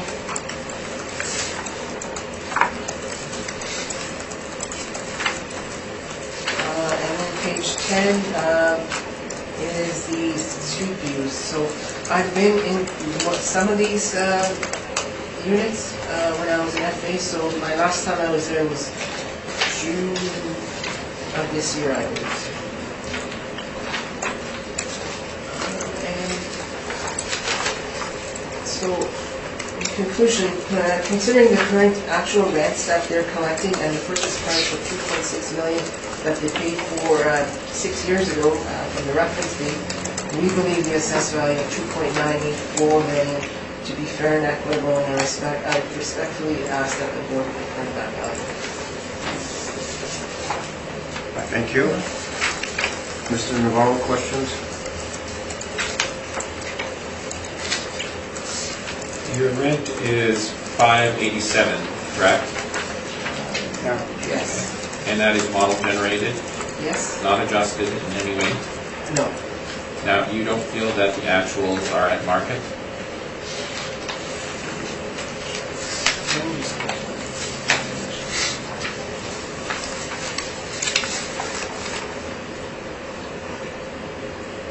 Well, the actuals are $5.28, but with zero vacancy. So we're giving you a model rent of $5.87. That's actually not what I asked you, though. I'm asking you, you don't feel that the actuals are at market? Not according to our model. Those are my questions. Thank you. Ms. Davidson? I have no questions. Mr. Faluk? None. Mr. Navarro, the floor is yours. Okay. I think the difference of opinion here is obvious. We have a difference of opinion on the market rate. We feel that the actuals are at market. All of these were freely negotiated in the open market. Again, most of the lease start dates are close to the reference dates, so we don't feel there's an issue here in terms of whether the leases are too old. But given that, most properties have a variance in terms of lease negotiated start dates. In this example, I think we have a property where the leases that are in place are actually at market. So we don't have an issue with them. That's why we kept it at 530. If you turn over to page 10, you can see the workup. And again, we've used leases that are in place. We have an income of $235,238 for 44,417 square feet. We've applied a 5% vacancy to this, 7% for non-recoverables, 375 shortfall. That gives us a net operating income of $199,505. We've applied a 7.75 capitalization rate, which is the same capitalization rate the assessor has applied, and we have a value of $2,574,253, or $2,574,000 rounded. I'm open for questions. I thank you. Questions of the applicant? Yes. I'm sorry? Yes. Okay. So, looking at your leases there, you have 7 leases, so just over half the leases signed in either 2013 or 2015. You don't believe those are old leases compared to the reference date? I would say that most properties on the open market have a variance of negotiated leases, especially for a multi-tenant situation like this. So as long as they appear to be at market, we feel that there's no need to adjust them otherwise. So in your calculations, you're using actual rents? We're saying that the leases in place are at market. So you're using actual rents then? Again, So why are you using a vacancy then? If you're going to use your actual rents, which you believe are market, but you have 0 vacancy, I don't understand. well, are we valuing this on a fee simple perspective or on Well, a you're leasehold valuing it interest? with actual rents.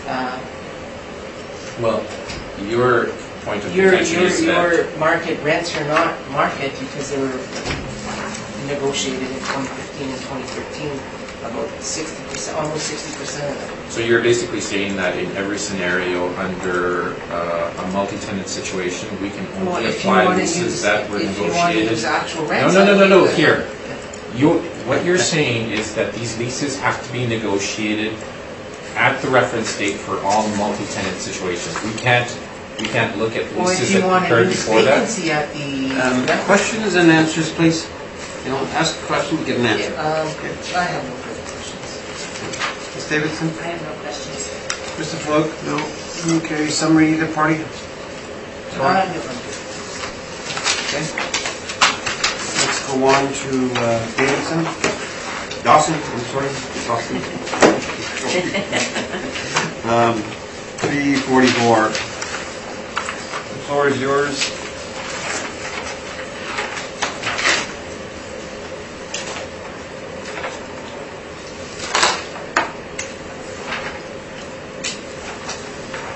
Okay, Board of Revision file number 19-3767, roll number 0603232600, address is 344 Dawson Road.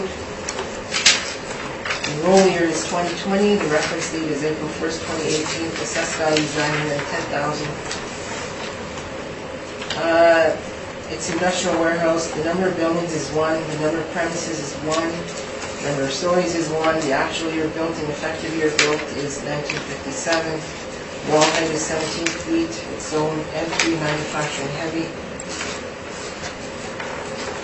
So the land area is 188,662 square feet, which is about approximately 4.33 acres. The plan area is 5,000 square feet. The gross floor area and leaseable area are the same, 5,000 square feet. The land to plan area is 37.73 to 1. So on page 2, we see there's been 2 sales on the property.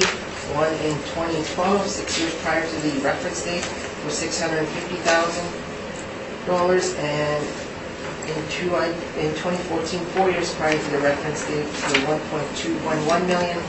So if we turn to page 13, there is the sales mailer for the sale in 2012. You can see the sworn value and the consideration paid was $650,000, and that was the actual sales price per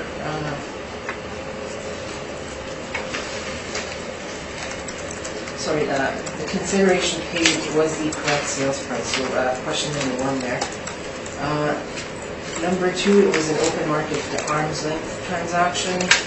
If you go down to number 15, you'll see the building is in average condition there, and the financial details, you can see that there was a part cash down and part mortgage for $650,000. And then if you go to page 13, you'll see the most recent sale back in 2014. So question 1, the sales price was the correct sales price as per the consideration. The price was agreed to on October 5th, 2014. It was a non-arm's length sale. Included with the sale were 2 mobile trailers valued at $10,000. There was as per question 5, there was a appraisal done on the property for $1 million.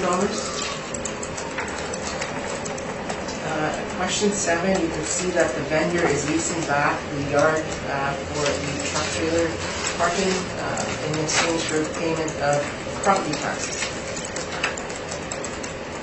Again, if we go down to 15, question 15, the building is in average condition. And the financial details, you can see it was paid in cash, $1.221 million. So if we go back to page 3, you'll see my comparables are there. My comparables, the leases are current in relation to the reference date. The effective ages range from 1956 to 1978. The wall heights range from 12 feet to 16 feet. The leasable areas range from 4,000 square feet to 6,000 square feet approximately. Net rents range from $5.85 to $8 per square feet. On the next page, I have some land comparables since we are attributing some surplus land to this. So the subject has surplus land of approximately 89,834 square feet, or around 2.27 acres. The comparables range in size from approximately 89,000 square feet to 128,000 square feet, and the average sales price per square feet is $5.95.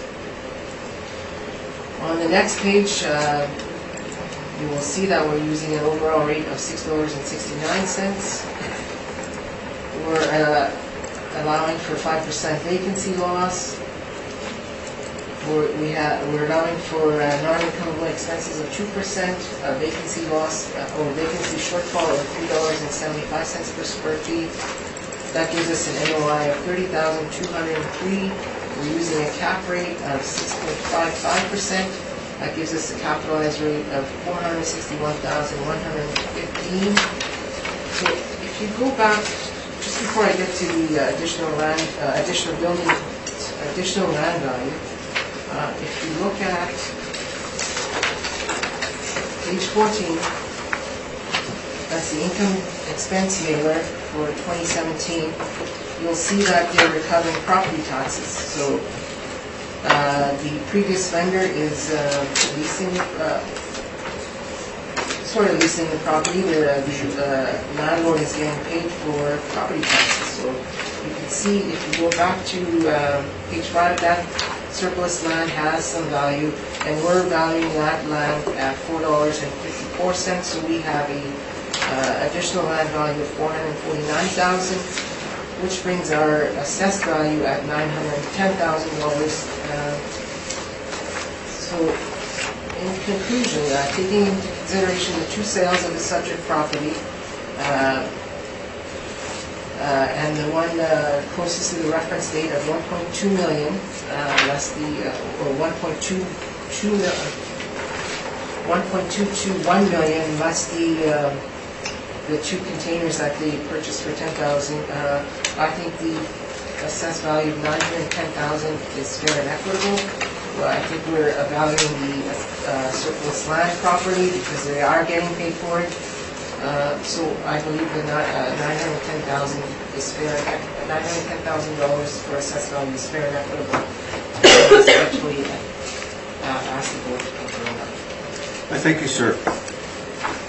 Mr. Navarro, questions? Yes, your consideration for, or the consideration for your most recent sale was 1.221 million, and you have it assessed at 910,000, correct? Correct, yes. What is the... I'm not sure why that is.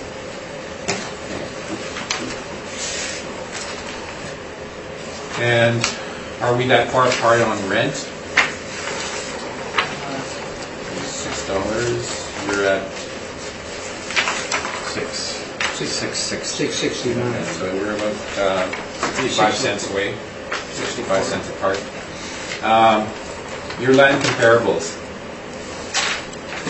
You said that you're comfortable with the rate that you put on the surplus land, correct? $4.54. And is that at all based on the comparables that you've given here? Well, no, we're not using these comparables for the, no. Okay. So We're actually lower than the comparables. how has the model adjusted? I am not sure because the other sales that I haven't seen. Okay. Now, these comparables that you have here, each one of them are individual parcels that can be developed without really any type of hindrance, correct? Sorry? Can these lots here, these comparables, your land comparables, can they be readily I do believe so. developed? Okay. Now, can that be done with the subject? I don't believe so, but maybe that's why we're giving it a lower value. Okay.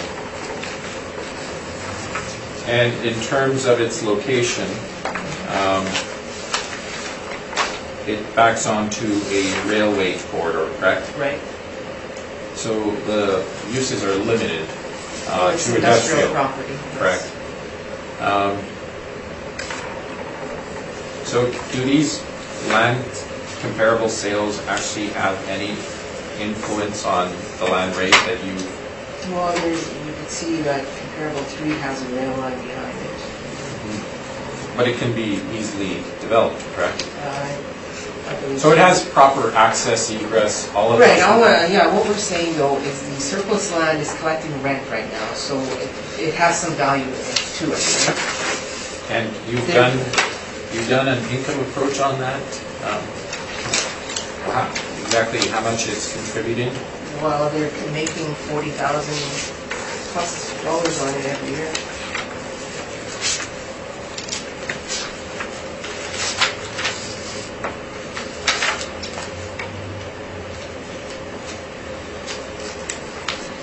Those are my questions. I thank you. Lori? I have none. Robert? I have none. Okay. Mr. Navarro, the floor is yours. So I think we have, again, as I stated, we have about a 65-cent difference in terms of the lease rate that we've applied to the building.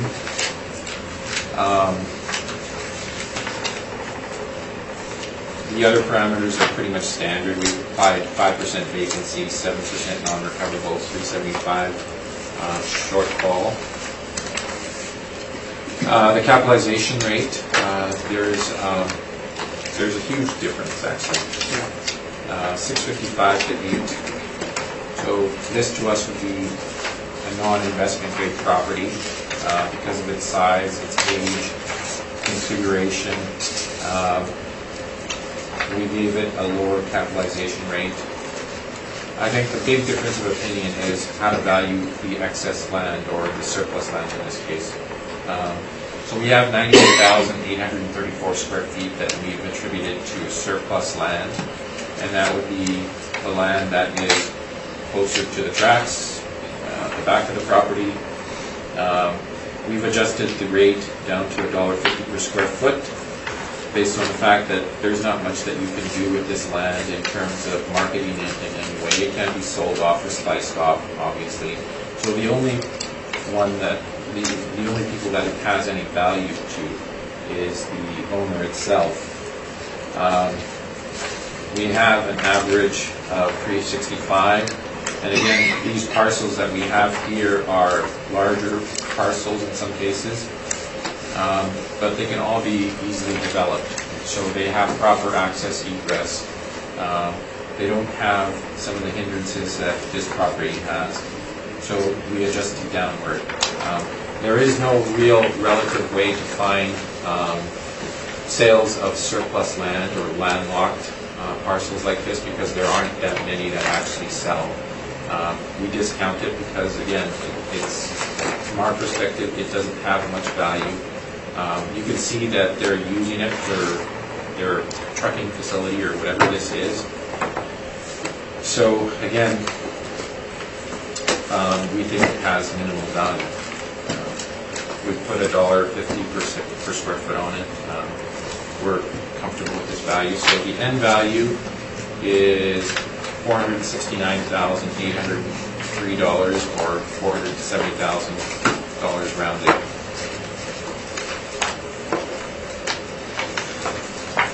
I thank you, sir. Questions? Yes. Can you tell me why somebody would pay $650,000 in 2012 and then purchase it again, somebody else purchased it for $1.2 million in 2014, and now they think that their property is worth $470,000? So we only have what we have in terms of data in front of us to make these judgment calls. So I can take you through the process. We look for a rent that is applicable to the building. I just want to know why somebody would think the value of what they paid for 4 years ago so again, is dropped more than...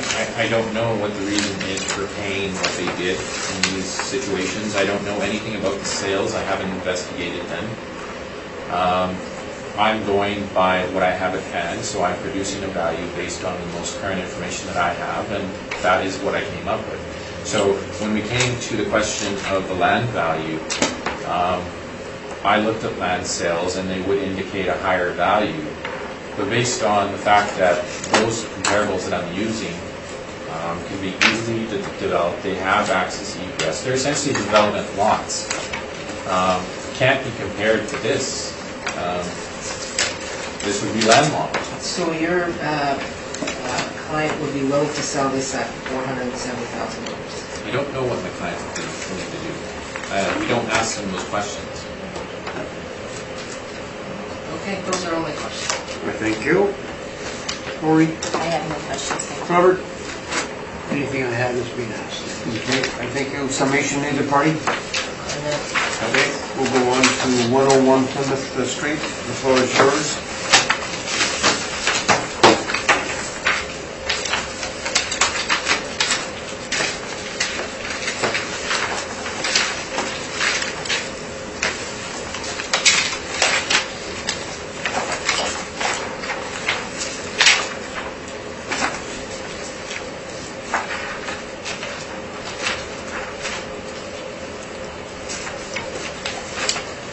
Okay, Board of Revision file number 19-3055, roll number 14064521500.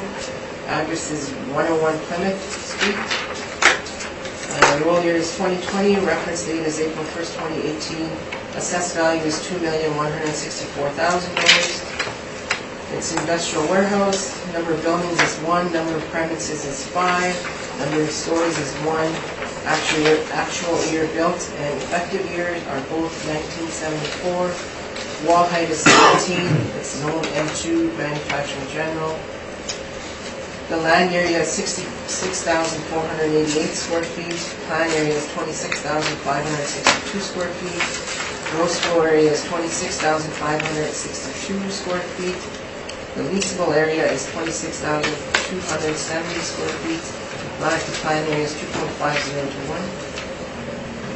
On the next page, we'll see that there's several sales on this building, starting in 2001 for $125,000, 2002 for $694,293, and the most recent one being January 18th, 2018, 10 years from the reference date, for $2,245,000.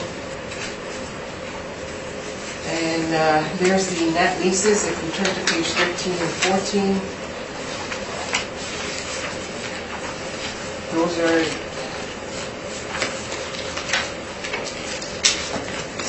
sorry, 12 to 19. So 12 is the income statement there.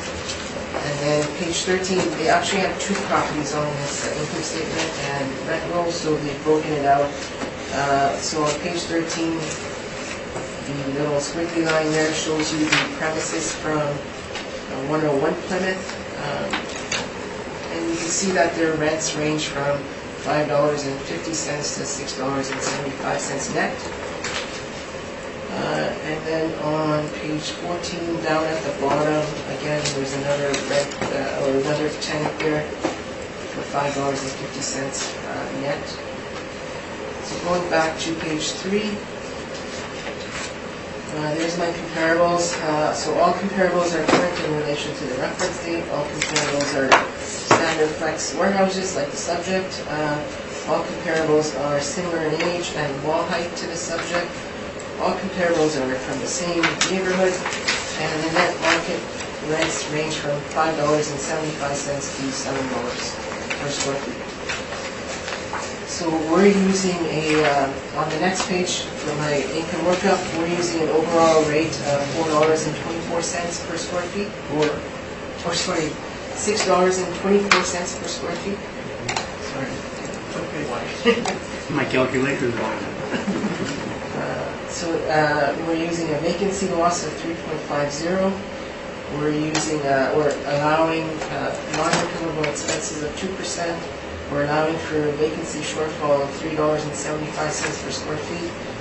That gives us an NOI of $151,465. We're using a cap rate of 7%. That gives us a capitalized value of $2,163,786. So we're assessing it at $2,164,000. On page 8, you'll see the map of the subject. Down at the bottom is the parcel boundaries. Page 9, you'll see the overhead views of the subject property, front and back. Page 10 is the street views, front and back. Page 11, you see that there was some work done in 2013. There's a permit for $150,000 for interior alterations.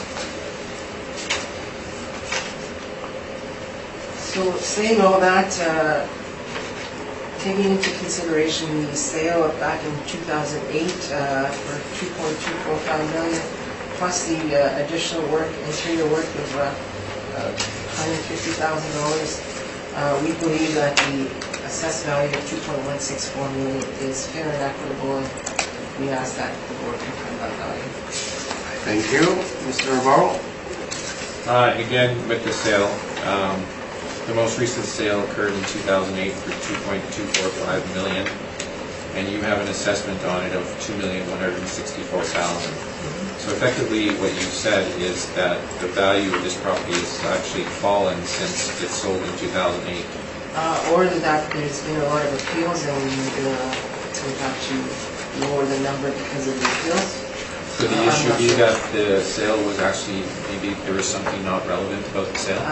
We didn't get they did not submit a sales manual. So the sworn value is 2.245. I'm not sure why they would pay more taxes. Do you have access to land titles? I do. And did you? I do not pull a title on this property.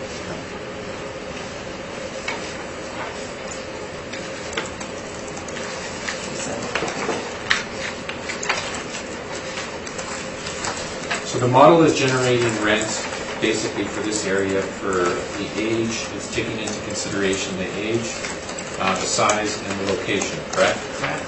All of your comparables are in the same area, Correct. okay? They're of similar age and similar heights in terms of wall heights. Correct.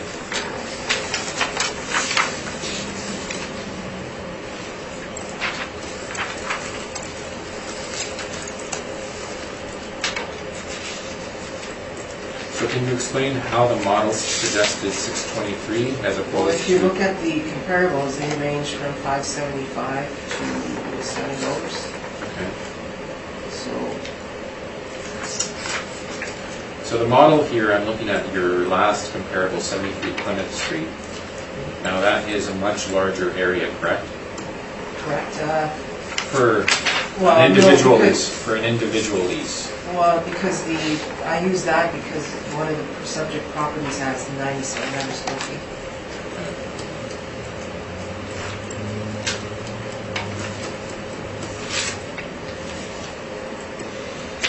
Those are my questions. I thank you. Ms. Davidson? I have no questions. Mr. Fluke? I just have one question. Has the square footage always been that number? Because I see The total the... square footage? Yeah, the leasable. I believe so, yes. Okay, because there's discrepancy in regards to what the applicant's at. He's a little higher. Yeah, Okay. maybe they like to You know, rent it. okay. All right. Mr. Navarro, the floor is yours. Yes. So we've chosen a rent of $5.79, and that is based on the leases in place. And again, we feel that these rents are at market, so we did not adjust them in any way. We've applied a vacancy of 3.5%, non-recoverables of 7%, and a shortfall of $375, giving us a net operating income of $134,855. And we've applied the same capitalization rate as the assessor, giving us a value of $1,926,497. That's my presentation. Thank you. Questions? Yeah, so again, we're using actual rates instead of the market rate of $6.24. That's for our model. And we've given the market vacancy, but you're still using market vacancy actual rents. Well, I think that's an opinion that you're stating, correct? And my opinion is that the rents in place are actually at market. Well, our model says the market rent in the neighborhood is $6.24, and that's why we're assigning market vacancy. And we disagree with your Those model. are all the questions I have. Ms. Davidson? I have no questions. Mr. Fluke? No? Just one question. Why is your square foot rate higher? Do you know? You've got 26,611. Right, so Minor. minor. Okay. Ours is higher. Okay. Okay, we'll go to the last one. 1145 Fife, whenever you're ready.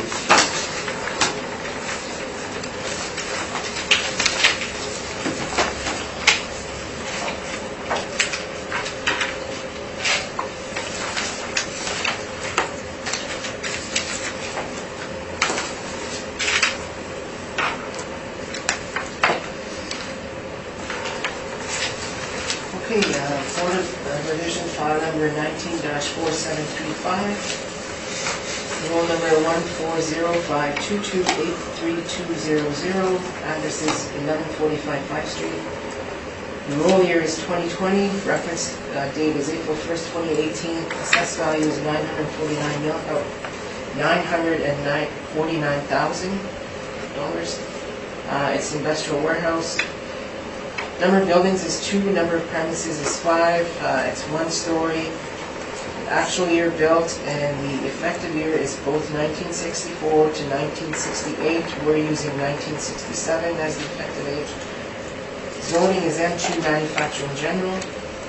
The land area is 27,729 square feet.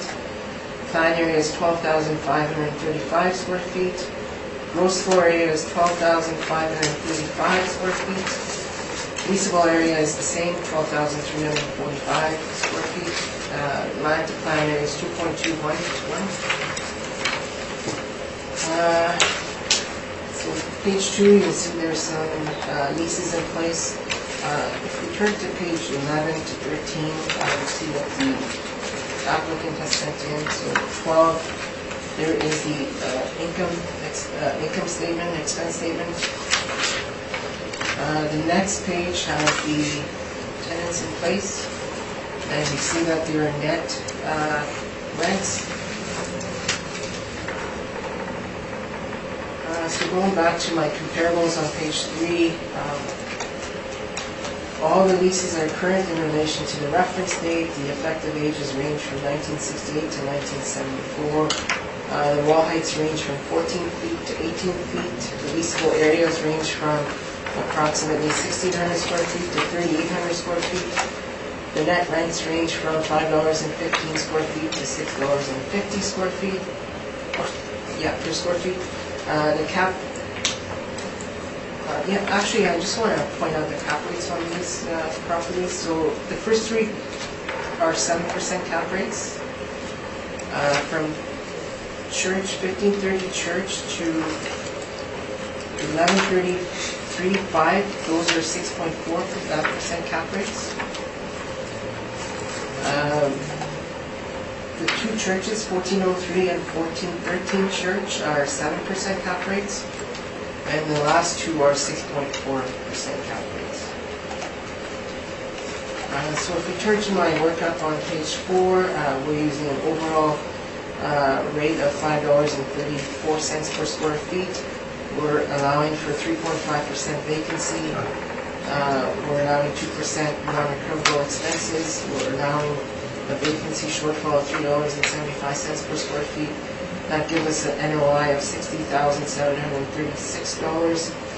So we're using an overall cap rate of 6.4% there, which gives us a cap value and assessed value of $949,000, which we believe is fair and equitable. And if you compare our overall rate to what the tenant is, or the landlord is actually collecting at 543, we're a little under. So we believe that our assessed value of $949 is fair and equitable, and we respectfully ask the board to confirm. Thank you. Mr. Navarro? Have you visited this property? Yes, I have been in a couple of those. Actually, give me 1 second. Let me just refresh it.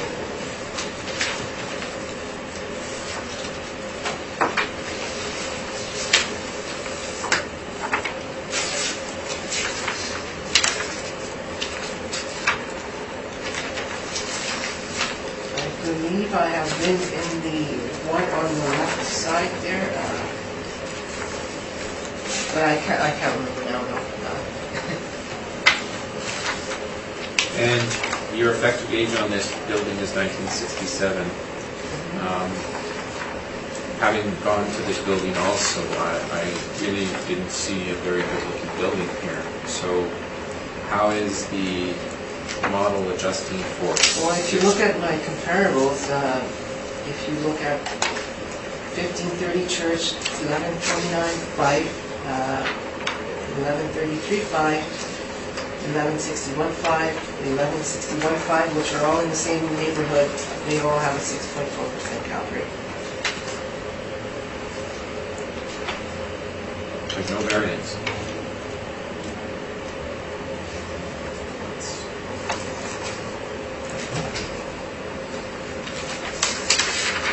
And in terms of the effective age, you don't think that that has any influence?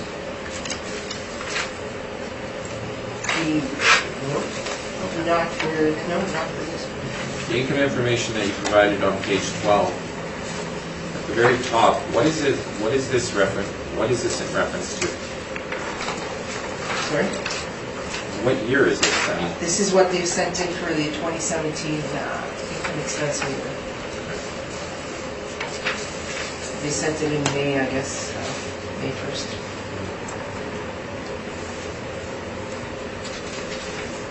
Those are my questions.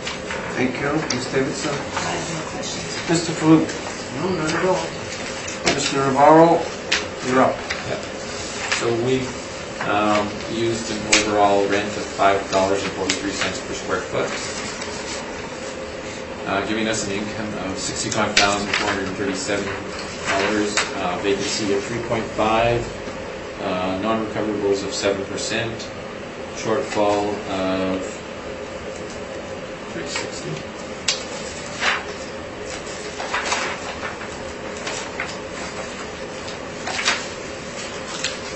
I think we've made a mistake on the shortfall. That should actually be 375. And a capitalization rate of 7.75. If you give me just a couple of minutes, Absolutely. I should be able to calculate the proper.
NOI? NOI is 57,107, giving us an end value of 736,865 or 737 rounded. And stand with the 7 3/4? 7.75, yes. Yep. Okay. So what's the bottom line? What's the bottom line? The bottom 737. 737. 737. Yep. Is that it, Mr. Navarro? Yeah. Okay. Questions? Yeah, just on page 6, your cap rate explanation there, property is 50 years old, the wall height is 14 to 16, the land to building ratio is low for residential property, or for industrial properties, and that's why you're assigning 7.75% cap rate. But if you look at my comparables on page 3 of my brief, all those properties are in the same neighborhood, they have the same land to building ratio, they have the same wall height, and those cap rates are 6.4, so I'm just wondering where you got the 7.75% from. So we're adjusting the capitalization rate based on those parameters that we see. We've also submitted our capitalization rate study. Now, to answer your question about how your comparables compare in this situation, I don't see how all of these properties can have the same capitalization rate. Let's be realistic about this. This is a fee simple situation. You're telling me that these properties would all sell for a capitalization rate of 6.4. Have you been to these properties? Are any of these properties your clients? Actually, yes, some of them are. So So which I one? have been to some 14, 13. Gentlemen, again, questions and answers, please, not general discussion, please. In fact, I'm extremely familiar with this area, having grown up in it, having worked in this area. I know what these properties are like. I know I've been around them for a long time, so Inkster Industrial Park I'm very familiar with.